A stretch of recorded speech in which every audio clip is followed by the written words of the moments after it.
On an average ಕರೆಕ್ಟಾಗಿ calculate ಮಾಡಿದ್ರೆ ತಿಂಗಳಿಗೆ ಒಂದು 10-15 ಸಾವಿರಕ್ಕೆ ಏನು ಮೋಸ ಇಲ್ಲ ಉಳಿಸೋದು ನಾವು ನೋಡಿ. ವರ್ಷಕ್ಕೆ ಆಲ್ಮೋಸ್ಟ್ ಅಲ್ಲಿ ನಾವು 1.5 ಲಕ್ಷ ಉಳಿಸ್ದಂಗೆ ನಾವು ತಿಂಗಳ ಆರಾಮಾಗಿ ಒಂದು 60-70 ಸಾವಿರ ದುಡ್ಡು ಮಾಡ್ತಾರೆ ಸರ್ ನನ್ನ ಹತ್ರ. ನಾವು 15-20 ಸಾವಿರ 12 ಸಾವಿರ ಕೊಡ್ತಾ ಇಲ್ಲ ಅವರಿಗೆ. ಅದು ಒಳ್ಳೆ ಅಮೌಂಟೇ ಕೊಡ್ತಾ ಇದ್ದೀನಿ ನಾನು. ಯಾಕಂದ್ರೆ ಮಾಡ್ಲಿ ದುಡ್ಡು, ಎನರ್ಜಿ ಮತ್ತೆ ಟೈಮ್ ಎಲ್ಲ ಇನ್ವೆಸ್ಟ್ ಮಾಡ್ತಿದ್ರು, ಅಲ್ಲಿ ರಿಸಲ್ಟ್ ತೆಗಿಲೇಬೇಕು ಅಂದಾಗ ಏನಿಲ್ಲ ಸರ್, ನಿಂಗೆ ಬೇಕಾ ಹೋಗು ತಗೊಂಡ್ ಬಾ ಅಷ್ಟೇ. ಅದೇ ಸರ್, ಗೋ ಗೆಟ್ ಫಿಟ್, ಗೋ ಗೆಟ್ ಫಿಟ್, ಅದೇ ತರ ಗೋ ಗೆಟ್ ಇಟ್ ಅಷ್ಟೇ. ಬರ್ರಿ ಬೀಗ್ರ ಊಟ ಮಾಡೋಣ. ಬಾಳ್ ಮಂದಾಗ್ಲಿ ತಗೋರಿ. ನಿಮ್ಮ ಬಾಯಾರಿಕೆಯಿಂದ ಹಂಗ ಆಗ್ಲೇವಾ? ನಮಸ್ತೆ ಗೆಳೆಯರೇ, ಬದುಕಿನ ಬುತ್ತಿಗೆ ತಮಗೆ ಎಂದಿನಂತೆ ಆಧಾರದ ಸ್ವಾಗತ. ಇವತ್ತಿನ ಎಪಿಸೋಡ್ ಬಗ್ಗೆ ಏನು ಹೇಳಪ್ಪ, ಒಂದು ಸಿಕ್ಕಾಪಟ್ಟಿ ವಿಷಯಗಳಿದೆ, ಅದರಲ್ಲಿ ಒಂದಿಷ್ಟು ಹೈಲೈಟ್ ಹೇಳ್ಬಿಡ್ತೀನಿ. ಮೊದಲನೇದಾಗಿ, ನಿಮಗೆ ಹಳ್ಳಿ ಹೆಣ್ಮಕ್ಳು ಏನು ಕೂತಿದ್ದೀರಿ ಚಿಂತೆ ಬಿಟ್ಬಿಡಿ. ಇಲ್ಲಿ 3,000 ಜನ ಅಕ್ಕ ತಂಗಿಯರಿಗೆ ತಮ್ಮ ಹಳ್ಳಿಯಲ್ಲೇ ತಮ್ಮ ಮನೆಯಲ್ಲೇ ಕೆಲಸ ಸಿಗುವ ಸಂಭವ ಕೂಡ ಇದೆ, ಒಂದನೇದ್ದು. ಮತ್ತು ತಿಂಗಳಿಗೆ ಸಂಬಳ ಎಷ್ಟು ಅಂತ ಕೇಳಿದರೆ ನೀವು ಗಾಬರಿ ಬಿದ್ದುಬಿಡ್ತೀರಿ, 60-70 ಸಾವಿರ. ನಿಜ ರೀ, ನನಗೂ ಅದೇ ಆಶ್ಚರ್ಯ. ಕಂಪ್ಲೀಟ್ ಆಗಿ ಇದನ್ನು ವಿಡಿಯೋ ನೋಡಿ ಗೊತ್ತಾಗುತ್ತೆ ಕೊನೆವರೆಗೆ. ಆಮೇಲೆ ಇದು ಆ್ಯಕ್ಚುಲಿ ನಾನು ತಂದಿರೋದು ಭಾಳ ಖುಷಿ ಆಗ್ತಿರೋ ವಿಚಾರ ಏನು ಅಂತ ಹೇಳಿದರೆ, ನಮಗೆ ಆ್ಯಕ್ಚುಲಿ ಆರೋಗ್ಯದ ಸಮಸ್ಯೆಗಳು ಬಂದೇ ಬರುತ್ತೆ. ಬಟ್ ಆರೋಗ್ಯದ ಸಮಸ್ಯೆಗಳು ಮತ್ತು ಆಹಾರದ ಸಮಸ್ಯೆಗಳು ಬಂದಾಗ ನಮ್ಗೆ ಹೆಂಗೆ ತೋಚುತ್ತೆ ಅದನ್ನು ಹಂಗೆ ಮಾಡ್ತಾನೆ ಇರ್ತೀವಿ. ಯಾವುದೋ ಮೊಬೈಲ್ ಹುಡುಕ್ತೀವಿ, ಯೂಟ್ಯೂಬಲ್ಲಿ ಹುಡುಕ್ತೀವಿ, ಇನ್ಯಾರೋ ಏನೋ ಹೇಳಿದರೆ ಅದನ್ನು ಕೇಳ್ತೀವಿ, ಮನೆಗೆ ಏನು ಬೇಕಂತ ತರಿಸ್ಬಿಡ್ತೀವಿ, ತಿನ್ನೋಕ್ಕೆ ಶುರು ಮಾಡಿಬಿಡ್ತೀವಿ. ದಪ್ಪ ಆದ್ವೋ ತಳ್ಳಗಾದ್ವೋ ಗೊತ್ತೇ ಆಗಲ್ಲ. ಆಮೇಲೆ ಈ ಶುಗರು, BP, ಥೈರಾಯ್ಡು, ಇನ್ನೂ ಬೇಕಾದಷ್ಟು ಇರುವಂಥವ್ರು ದಿನನಿತ್ಯ ಈ ಪ್ರಯೋಗ ಮಾಡ್ತಾನೆ ಇರ್ತೀರಿ, ರಿಸಲ್ಟ್ ಮಾತ್ರ ಗೊತ್ತೇ ಆಗೋದಿಲ್ಲ. ಏನು ಉಲ್ಟಪಲ್ಟ ಆಗಿಬಿಡ್ಬೋದು ಕೆಲವು ಸಾರಿ, ಯಾಕೆಂದರೆ ಅದ್ರ ಬಗ್ಗೆ ನಮಗೆ ಸರಿಯಾದ ಜ್ಞಾನನೇ ಇಲ್ಲ. ಹಾಗಾಗಿ ಕೊಟ್ಟಂತರ ದುಡ್ಡನ್ನು ಇಡೀ ಜೀವನ ಪರ್ಯಂತ ಖರ್ಚು ಮಾಡ್ತಾನೆ ಇರ್ತೀವಿ, ಬಟ್ ಕಾಯಿಲೆಗಳು ಹಾಗೇ ಇರುತ್ತೆ, ನಮಗೆ ಗೊತ್ತೇ ಆಗೋದಿಲ್ಲ. ನಮ್ಮ ಮನೆ ಬಾರ ಅಂತೀವಿ, ಇನ್ನೇನು ಅಂತೀವಿ, ಕೆಲವೊಬ್ಬರಂತೂ ಗುಡಿ ಗುಂಡಾರ ಬೇಕಾದ್ರೆ ಸುತ್ತ ಬಿಡ್ತೀರಿ. ಈ ಥರದ ಪರಿಸ್ಥಿತಿಗಳಿದೆ. ಬಟ್ ಇಲ್ಲೊಂದು ಸೊಲ್ಯೂಷನ್ ನಿಮಗಿದೆ. ನೀವು 1 ರೂಪಾಯಿ ಖರ್ಚು ಮಾಡಬೇಕಾಗಿಲ್ಲ. ನಿಮ್ಮ ಮನೆಯಲ್ಲಿ ನಿಮ್ಮ ಆರೋಗ್ಯ ಇದೆ, ಅಡುಗೆ ಮನೆಯಲ್ಲಿ ನಿಮ್ಮ ಆರೋಗ್ಯ ಇದೆ, ನಿಮ್ಮ ಆಹಾರದಲ್ಲಿ ನಿಮ್ಮ ಆರೋಗ್ಯ ಇದೆ ಅಂತ ತಿಳಿಸ್ಕೊಡೋದಕ್ಕೆ ಇಲ್ಲೊಬ್ಬರು ಯಂಗ್ ಆ್ಯಂಡ್ ಎನರ್ಜೆಟಿಕ್ ಪ್ರಜ್ವಲ್ ಅಂತಿದ್ದಾರೆ. ಜರ್ಮನಿಯಲ್ಲಿ ತಮ್ಮ ವಿದ್ಯಾಭ್ಯಾಸವನ್ನು ಮುಗಿಸಿ ಬಂದಿದ್ದಾರೆ. ಇಂಡಿಯಾಗೆ ಬರೋ ಮುಂದೆ ಒಂದು ದೊಡ್ಡ ಕನಸುಗಳನ್ನ ಕಟ್ಕೊಂಡು ಬಂದಿದ್ದಾರೆ. ಯಾಕೆ ಅಂತಂದರೆ, ಜರ್ಮನಿಯಲ್ಲಿ 60, 70, 80 ವರ್ಷದ ಅವ್ರನ್ನ ಮುದುಕಿಯರು ಅನ್ನಂಗಿಲ್ಲ, ಇನ್ನೂ ಯಂಗಾಗಿ ಓಡಾಡ್ತಾರೆ. ಅವ್ರಿಗೆ ಅದು ಹಿಟ್ಟಾಯ್ತಂತೆ. ಯಾಕೆ ಇಷ್ಟು ಚೆನ್ನಾಗಿದ್ದಾರೆ, ಇಷ್ಟು ಫಿಟ್ ಆಗಿದ್ದಾರೆ? ನಮ್ಮಲ್ಲಿ ನೋಡಿದರೆ 60, 70, 80 ವರ್ಷ ಅಂತ ಕೇಳೋ ಹಾಗೇನ ಇಲ್ಲ. ಈಗ ಆ ಪರಿಸ್ಥಿತಿಗಳು ಬಂದ್ಬಿಟ್ಟಿದೆ. ಆ ಒಂದು ಕನಸನ್ನು ಹೊತ್ಕೊಂಡು ಅವರು ಬರ್ತಾರೆ. ಬನ್ನಿ, ಪ್ರಜ್ವಲ್ ಅವರು ಇವತ್ತು ನಮ್ಮ ಸ್ಟುಡಿಯೋಗೆ ಬಂದಿದ್ದಾರೆ. ಅವ್ರ ಜೊತೆಗೆ ಮಾತಾಡೋಣ. ಕೊನೆವರೆಗೆ ಮನೆ ಮಂದಿ ಎಲ್ಲ ಕೂತ್ಕೊಂಡು ನೋಡ್ರಪ್ಪ, ಭಾಳ ಚೆನ್ನಾಗಿದೆ ಎಪಿಸೋಡು. ಯಾಕಂದರೆ ದುಡಿಮೆನೂ ಇದೆ, ಆರೋಗ್ಯನೂ ಇದೆ, ನಿಮ್ಮ ಸುಲಭವಾದ ಆಹಾರ ಪದ್ಧತಿಗಳು ಕೂಡ ಇದೆ ಇಲ್ಲಿದೆ. ತಮಗೆ ಸ್ವಾಗತ. ಬನ್ನಿ, ಅವರಿಂದ ಏನಾಯಿತು ಅಂತ ಕೇಳೋಣ, ಅವ್ರ ಸಂದರ್ಶನಕ್ಕೆ. ಮತ್ತು ಈ ಬದುಕಿನ ಬುತ್ತಿಗೆ ತಮಗೆ ಸ್ವಾಗತ ಗೆಳೆಯರೇ. ಬನ್ನಿ. ನಮಸ್ತೆ. ನಮಸ್ಕಾರ ಸರ್. ಸರ್, ತಮ್ಮ ಪರಿಚಯ? ಸರ್, ನಾನು ಪ್ರಜ್ವಲ್ ಅಂತ, ಗೋ ಗೆಟ್ ಫಿಟ್ ಅಂತ ಒಂದು ಕಂಪ್ನಿ ಇದೆ, ಅದ್ರ ಫೌಂಡರ್ CEO ನಾನು. ಗೋ get fit, go get fit. Yes sir, it's a fitness app sir. ಅದು ಆ್ಯಕ್ಚುಲಾಗಿ ಪ್ಲೇಸ್ಟೋರಲ್ಲಿ, ಆ್ಯಪ್ ಸ್ಟೋರಲ್ಲಿ ಅವೈಲೇಬಲ್ ಇದೆ. ಯಾರು ಬೇಕಾದ್ರೂ ಡೌನ್ಲೋಡ್ ಮಾಡ್ಬೋದು. Free to download, free to use. ಒಳಗಡೆ ಬಂದರೆ ಗೊತ್ತಾಗುತ್ತೆ, ಅದ್ರ ಒಂದು ಪ್ರಪಂಚ ಕ್ರಿಯೇಟ್ ಮಾಡಿದ್ದೀವಿ. ಜನಗಳಿಗೆ ಈ ಮಿತ್ಸು, ಭಯ ಬೀಳೋದು, ಇವನ್ನೆಲ್ಲ ತೆಗೆದು ಆರಾಮಾಗಿ ಹೆಂಗೆ ಮಾಡೋದು ಅಂತ ಒಂದು ಸಿಸ್ಟಮೆಟಿಕ್ ಅಪ್ರೋಚ್ ಥರ ಮಾಡಿದ್ದೀವಿ. ಒನ್ ಸ್ಟಾಪ್ ಫಿಟ್ನೆಸ್ ಸೊಲ್ಯೂಷನ್ ಥರ. ಹಾಗೆ ನೀವು ಶುರುವಾಯ್ತಿದ್ದು, ನಿಮ್ಮ ಜರ್ನಿ ಹೇಗೆ ಶುರುವಾಯಿತು, ಯಾಕೆ ಇದಕ್ಕೆ ಬಂದ್ರಿ? ತುಂಬ ಜನ ಇವತ್ತು ಡಿಗ್ರಿ ಮಾಡ್ತಾರೆ, ಹೊರಗಡೆ ಬರ್ತಾರೆ, ಯಾವುದೋ ಒಂದು ಕಂಪ್ನಿಯಲ್ಲಿ ಕೆಲಸ ಮಾಡ್ತಾರೆ, ಪ್ರಶ್ನೆಗಳಿದೆ. ನಿಮ್ದು ಹೇಗೆ ಜರ್ನಿ? ಸರ್, ಏನಾಯ್ತು ಅಂದರೆ, ಇವಾಗ ನಾನು BA ಮುಗಿದ್ಮೇಲೆ ನಾನು ಒದ್ದಾಡಿದ್ದೀನಿ ಜಾಬ್ಗಳಿಗೆ. ನಾನು ನನ್ನ ಜರ್ನಿ ಸ್ಟಾರ್ಟ್ ಮಾಡಿದಾಗ 15,000 ಸಂಬಳಕ್ಕೆ ಜಾಯ್ನ್ ಆಗಿದ್ದು. ಯಾವ್ದು ನಿಮ್ಮದು? ಸರ್, ನಾನು ದಾವಣಗೆರೆ. ಹಾಂ, ನಾನು ಓದಿದ್ದೆಲ್ಲ ಬೆಂಗಳೂರಲ್ಲೇ. ನಾನು ಇಂಜಿನಿಯರಿಂಗ್ ಮಾಡಿದ್ದೆಲ್ಲ ಸೆಕೆಂಡ್ PUವರೆಗೂ ನಾನು ದಾವಣಗೆರೆಯಲ್ಲಿ ಇದ್ದಿದ್ದು. ಆಮೇಲೆ ನಾನು ಬೆಂಗಳೂರಿಗೆ ಬಂದೆ, ಇಲ್ಲಿ ಇಂಜಿನಿಯರಿಂಗ್ ಆಯಿತು. ಇಂಜಿನಿಯರಿಂಗ್ ಆದಮೇಲೆ ವರ್ಕ್ ಮಾಡ್ತಿದ್ದೆ. ಆವಾಗ ನಮ್ಮ ಮಮ್ಮಿ ಇದ್ದಕ್ಕಿದ್ದಂಗೆ ಫೋನ್ ಮಾಡಿ, ಇಲ್ಲ ನೀನು ಆಚೆ ಹೋಗು, ಓದ್ಕೊಂಬ, ನೀನು ಇದೇ ಊರಿಗೆ ಹೋಗು, ಅಲ್ಲೇ ಇದೇ ಕೋರ್ಸ್ ಮಾಡು ಅಂತ ನಾನು ಯಾವತ್ತೂ ಅವ್ರು ಬಲವಂತ ಮಾಡಿದವರೆಲ್ಲ. ನನಗೆ ಬಿಸ್ನೆಸ್ ಫೀಲ್ಡ್ಗೆ ಹೋಗ್ಬೇಕಂತ ಭಾಳ ಆಸೆ ಇತ್ತು. ಏನಾರ ಮಾಡಬೇಕಲ್ಲ, ಹಿಂಗೆ ಇದ್ರೆ ಆಗಲ್ಲ. ತಿಂಗಳ 30-40 ಸಾವಿರ ಅಂತ ಇಟ್ಕೊಂಡು ಕುತ್ಕೊಳ್ಳೋದು ಆಗೋದೇ ಇಲ್ಲ. ನಾನು ಮುಂದೆ ಏನು ಅಂತ ನನಗೆ ಭಾಳ ಕ್ವಶನ್ ಇರ್ತಿತ್ತು. ನಾನು ಜರ್ಮನಿಗೆ ಹೋದೆ, ಬರ್ಲಿನ್. Yes sir, ಜರ್ಮನಿಲಿದ್ದೆ. ಯಾಕೆ ಸರ್ ಈಗ ಇಂಡಿಯಾದಲ್ಲಿ ಎಜುಕೇಶನ್ ಸರ್ ನಾನು MBA ಮಾಡಬಹುದಾಗಿತ್ತು, ಯಾಕೆ ಜರ್ಮನಿ ಆಯ್ಕೆ ಇಲ್ಲ, ನಾನೊಂದು ಎಕ್ಸ್ಪೀರಿಯನ್ಸ್ ಮಾಡಬೇಕಿತ್ತು ಔಟ್ಸೈಡ್ ಕಲ್ಚರಲ್ಲಿ. ಹೆಂಗೆ ವರ್ಕ್ ಕಲ್ಚರ್ ಹೆಂಗಿದೆ, ಇಲ್ಲಿ ನಾವೇನು ಮಾಡ್ತಿದ್ವಿ, ಇಲ್ಲಿ ಏನಾರ ಚೇಂಜಸ್ ಮಾಡ್ಬೋದಾ, ನಾವು ಎಕ್ಸಿಸ್ಟಿಂಗ್ ವರ್ಕಿಂಗ್ ಕಲ್ಚರ್ನ ನಾನು ಏನಾರ ಚೇಂಜಸ್ ಮಾಡ್ಬೋದಾ ಅನ್ನೋದು ಭಾಳ ಇತ್ತು. ಸೊ ಜರ್ಮನಿ ಚೂಸ್ ಮಾಡಿ ಬರ್ಲಿನ್ಗೆ ಹೋಗಿ ಅಲ್ಲಿ IUBH ಯೂನಿವರ್ಸಿಟಿ ಅಂತ ಇದೆ, ಅಲ್ಲಿ ನಾನು ಇಂಟರ್ನ್ಯಾಷನಲ್ ಮಾರ್ಕೆಟಿಂಗಲ್ಲಿ ನಾನು MBA ಮಾಡಿದ್ದು. ಓಕೆ, ನಾನು ಅದಕ್ಕೆ ಸಂಬಂಧಪಟ್ಟಿದ್ದು ಇನ್ನೊಂದು ಸಣ್ಣ ಪ್ರಶ್ನೆ. Yes sir, yes sir. ಅದಕ್ಕೆ ಹಣಕಾಸು ವ್ಯವಸ್ಥೆ ಹೇಗೆ ಹೊಂದಿಸ್ಕೊಂಡು ಸರ್? ಅದು ಎಜುಕೇಷನ್ ಲೋನ್ ತೆಗೆದಿದ್ವಿ. ಎಜುಕೇಷನ್ ಅದಕ್ಕೋಸ್ಕರ ಎಕ್ಸಾಮ್ಸ್ ಕ್ಲಿಯರ್ ಮಾಡಬೇಕಿತ್ತು. 2 ಎಕ್ಸಾಮ್ ಬರೆದೆ, 2 ಕ್ಲಿಯರ್ ಮಾಡಿ ಆಮೇಲೆ ನಾನು ಎಜುಕೇಷನ್ ಲೋನ್ ತೆಗೆದು ಹೋಗಿದ್ದು. ಏನ್ ಇರುತ್ತೆ ಎಕ್ಸಾಮ್ ಇದು? ಸರ್ ಒಂದು ಇಂಗ್ಲಿಷ್ ಇದು IELTS ಅಂತ ಒಂದು ಎಕ್ಸಾಮ್ ಬರಿಬೇಕು. ಆಮೇಲೆ ಆ ಕಾಲೇಜ್ದು ಕೆಲವೊಂದು ಎಕ್ಸಾಮ್ಸ್ ಇರುತ್ತೆ. ಅವರು ನನ್ನ ಸ್ಟೂಡೆಂಟ್ ಕರ್ಕೊಬೇಕಾ ಬೇಡವಾ, ಈಸಿ ಎಲಿಜಿಬಲ್ ಇಲ್ವಾ ಅಂತ ನೋಡ್ತಾರೆ. ಎಷ್ಟು ಖರ್ಚು, ಏನ್ ಲೋನ್ ತೆಗೆದ್ರಿ ಸರ್? ಆಲ್ಮೋಸ್ಟ್ ಒಂದು 20-25 ಲ್ಯಾಕ್ಸ್ವರೆಗೂ ಲೋನ್ ಆಯ್ತು ಸರ್ ನಂದು. ನನ್ನ ಎಜುಕೇಶನ್ ಅಷ್ಟೇ ಅಲ್ಲ, ಈಗ ಜರ್ಮನಿಗೆ ಹೋಗ್ಬೇಕಂದ್ರೆ 1 ವರ್ಷದ್ದು ಹಣ ಮುಂಚೆನೆ ನಮ್ಮ ಹತ್ರ ಡೆಪಾಸಿಟ್ ತೋರಿಸ್ಬೇಕು ಅವರಿಗೆ, ಇಲ್ಲಾಂದ್ರೆ ವೀಸಾಗೆಲ್ಲ ಸಿಗಲ್ಲ. ಅಟ್ಲೀಸ್ಟ್ 1 ವರ್ಷದ ಅಮೌಂಟ್ನ ನಾವು ತೋರಿಸ್ಬೇಕು. ಸೊ ಎಲ್ಲ ಸೇರಿಸ್ಕೊಂಡು ನನಗೆ ಕಾಲೇಜ್ ಫೀಸ್ ಎಲ್ಲ ಸೇರಿ ಒಂದು 20-25 ಲಕ್ಷ ಖರ್ಚಾಗಿರ್ಬೋದು. ಅದು ಲೋನ್ ಹೇಗೆ ಕೊಡ್ತಾರೆ ಬ್ಯಾಂಕಲ್ಲಿ? ಸರ್ ಕಾಲೇಜಿಂದ ನನಗೆ ಲೆಟರ್ ಬರುತ್ತಲ್ವಾ, ಸೊ ಅದು ಅಗ್ರಿಮೆಂಟ್ ಆಗಿರ್ಬೋದು, ಸೆಲೆಕ್ಷನ್ ಇದಾಗಿರ್ಬೋದು, ಅದೆಲ್ಲ ನೋಡಿ ಅದನ್ನ ನೋಡಿದ್ಮೇಲೆ ಬ್ಯಾಂಕ್ ಅವ್ರು ವೆರಿಫೈ ಮಾಡ್ಕೊಡ್ತಾರೆ. ಅದಕ್ಕೇನು ಕೊಲೆಟ್ರಲ್ ಏನಾದ್ರು ಕೊಡಬೇಕಾಗುತ್ತಾ? ಕೊಲೆಟ್ರಲ್ ಹೌದು. ಡ್ಯಾಡಿ ಕೆನರಾ ಬ್ಯಾಂಕ್ ಅಲ್ಲಿ ಚೀಫ್ ಮ್ಯಾನೇಜರ್ ಆಗಿದ್ರು, ಅದೊಂದು ನನಗೆ ಪ್ಲಸ್ ಪಾಯಿಂಟ್ ಆಯ್ತು. ಈಸಿಲಿ ಕೆಲಸ ಆಯ್ತು. ಡ್ಯಾಡಿ ಸಪೋರ್ಟು ಮತ್ತೆ ಮಮ್ಮಿ ಸಪೋರ್ಟ್ ಇಲ್ದಲೆ ಅದೇನು ಆಗ್ತಿರ್ಲಿಲ್ಲ. ಆಲ್ಮೋಸ್ಟ್ 100 ಕಿಲೋ ಇದೆ ಸರ್. ನಾನು 100 ಕಿಲೋ ಇದ್ದೆ ಫಸ್ಟ್. ಅಲ್ಲಿಗೆ ಹೋದಾಗ ಏನು ನಮ್ಮ ನಾರ್ಮಲ್ ಹೆಂಗಿರ್ತೀವಿ ಹಂಗೆ. ಅಲ್ಲಿಗೆ ಹೋದ್ಮೇಲೆ ಆ್ಯಕ್ಚುಲಾಗಿ ಸರೌಂಡಿಂಗ್ ಎಲ್ಲ ನೋಡಿದಾಗ ಅಯ್ಯೋ ಏನಿದು, ಎಲ್ಲ ಎಷ್ಟೊಂದು ಆ್ಯಕ್ಟಿವ್ ಆಗಿದ್ದಾರೆ, ಸಣ್ಣ ಇದ್ದಾರೆ. 60-70 ವರ್ಷದವ್ರು ವಯಸ್ಸಾಗಿರೋರು ನೋಡ್ತೀನಿ, ಜೀನ್ಸ್ ಪ್ಯಾಂಟ್ ಹಾಕ್ಕೊಂಡು ವೈಟ್ ಟಿ ಶರ್ಟ್ ಹಾಕ್ಕೊಂಡು ಸೈಕಲ್ ಮೇಲೆ ಹೋಗೋದಾಗಿರ್ಬೋದು. ಹೆಣ್ಮಕ್ಳು ಮ್ಯಾಮ್ ಇವರು ವುಮೆನ್ನು ನೋಡಿದ್ರೆ ಖುಷಿ ಆಗುತ್ತೆ. ನಮ್ಮ ಕಡೆ ಎಲ್ಲ 70 ವರ್ಷ ಆಗ್ತಿದ್ದಂಗೆ ನನಗೆ ಮೊಮ್ಮಗನ್ ನೋಡಂಗಾಗಿದೆ, ಕರ್ಸ್ರಿ, ಅವ್ರು ನೋಡಬೇಕು ಇವ್ರು ನೋಡಬೇಕು ಅಂತ ಹೇಳ್ತಾರೆ.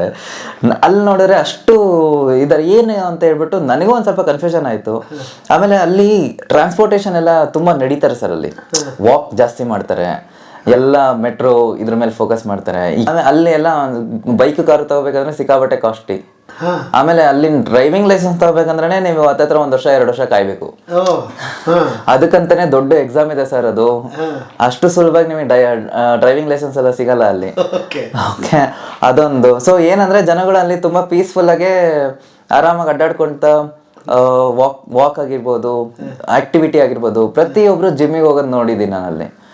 ನಾನು ಜಿಮ್ಮಲ್ಲಿ ಹೋದ್ರೆ ಎಲ್ಲ 60 ವರ್ಷದವರು 70 ವರ್ಷ ಜಾಸ್ತಿ ನಾವು ನೋಡೋದು ಜಿಮ್ಗಳಲ್ಲಿ. ಅಲ್ಲಿ ತುಂಬಾ ಜಾಲಿ, ಅಲ್ಲಿ ಒಂಥರ ಫಿಟ್ನೆಸ್ ಅನ್ನೋದು, ಹೆಲ್ದಿ ಲೈಫ್ ಸ್ಟೈಲ್ ಅನ್ನೋದು ಅವ್ರು ಹೋಪ್ಫುಲಿ ಅವರು ಮೋಸ್ಟ್ ಪ್ರಾಬಬ್ಲಿ ಹುಡ್ದಾಗಿಂದಾನೇ ಮಾಡ್ಕೊಂಡ್ ಬಂದಿರ್ತಾರೇನೋ ಅನ್ಸುತ್ತೆ. ನಾನು MBA ಮಾಡ್ತಾ ಮಾಡ್ತಾ ಆಮೇಲೆ ನಾನು ಫಸ್ಟ್ ಸಣ್ಣ ಆಗ್ಬೇಕು ಅಂತ ನನಗೆ ಫಸ್ಟ್ ಅನ್ಸಿದ್ದು. ಫಸ್ಟ್ ನಾನು ಮಾಡಕ್ ಸ್ಟಾರ್ಟ್ ಮಾಡಿದೆ. ನಾನೇನ್ ಮಾಡಿದೆ, ಬರೋ ಇಂಟರ್ನೆಟ್ ಅಲ್ಲಿ ಏನೇನು ಸಿಗುತ್ತೆ ಎಲ್ಲ ಡಯಟ್ ಅದು ಇದು ಅಂತೆಲ್ಲ ಮಾಡಕ್ ಸ್ಟಾರ್ಟ್ ಮಾಡಿದೆ. 3 ತಿಂಗಳಾಯ್ತು, 6 ತಿಂಗಳಾಯ್ತು, ಏನು ರಿಸಲ್ಟ್ ಕಾಣಲಿಲ್ಲ ನನಗೆ. ಆಮೇಲೆ ದೊಡ್ಡ ದೊಡ್ಡ ಸೆಲೆಬ್ರಿಟಿ ಟ್ರೈನರ್ಗಳಂತ ಏನಿರ್ತಾರೆ, ಆ್ಯಪ್ಗಳು ಏನಿದಾವೆ ಎಲ್ಲದಕ್ಕೂ ಎನ್ರೋಲ್ ಆಗಿದ್ದೀನಿ ನಾನು. ಎನ್ರೋಲ್ ಆಗಿ ನೋಡಿ ಏನು ನನಗೆ ವರ್ಕೌಟ್ ಆಗಿಲ್ಲ ಅಂದಾಗ ನನಗೆ ನನ್ನ ರೂಮ್ಮೇಟ್ ಒಬ್ಬ ಇದ್ದ, ರಾಕೇಶ್ ಅಂತ ಹೇಳ್ಬಿಟ್ಟು. ಆ್ಯಕ್ಚುಲಾಗಿ ಅವನು ಒಂದಿನ ಅಬ್ಸರ್ವ್ ಮಾಡಿ ಹೇಳಿದ್ದು, ನೀನು ಎಲ್ಲನೂ ಎಷ್ಟೊಂದು ರಿಸರ್ಚ್ ಮಾಡಿ ಥೀಸಿಸ್ ಮಾಡಿ ಮಾಡ್ತೀಯ, ನೀನು ಫಿಟ್ನೆಸ್ ಬಗ್ಗೆ ಮಾಡ್ತಿದ್ಯಾ, ಏನು ರಿಸರ್ಚೇ ಮಾಡಿಲ್ಲ ನೀನು ಅಂತ ಅಂದ. ಹೌದಲ್ಲ, ನಾನು ಏನೇನೋ ಸ್ಟಾರ್ಟ್ ಮಾಡಿಲ್ಲ, ಸುಮ್ಮನೆ ಏನೋ ಇಂಟರ್ನೆಟಲ್ಲಿ ಸಿಗ್ತಿದೆ ನಾನು ಮಾಡ್ಕೊಂಡು ಹೋಗ್ತಾ ಇದ್ದೀನಿ.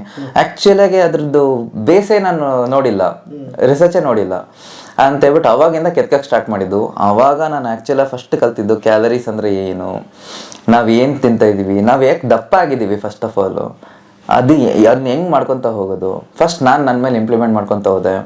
ಆಮೇಲೆ ISSA ಅಂತ ಬರುತ್ತೆ sir, international sports science association ಅಂತ ಹೇಳ್ಬಿಟ್ಟು, ISSA ಸರ್ಟಿಫಿಕೇಶನ್ ಅಂತ ಹೇಳ್ಬಿಟ್ಟು US ಅಲ್ಲಿ ಇರೋದದು. ಗೂಗಲಲ್ಲಿ ನೋಡಿದ್ರೆ ಟಾಪ್ ಮೋಸ್ಟ್ ಫಿಟ್ನೆಸ್ ಸರ್ಟಿಫಿಕೇಶನ್ಸ್ ಅಂದರೆ ಅದ್ರ ಟಾಪಲ್ಲಿ 1-2 ಅಲ್ಲಿ ಯಾವಾಗಲೂ ಇರುತ್ತೆ.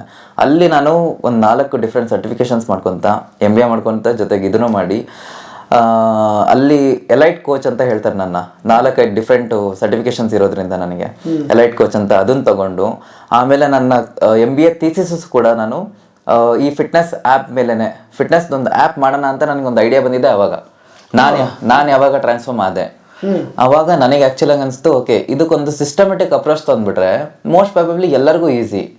ನಾನು ಎಲ್ಲಿ ನೋಡಿದ್ರು ಭಯ ಬೀಳ್ಸೋದೇ ಜಾಸ್ತಿ.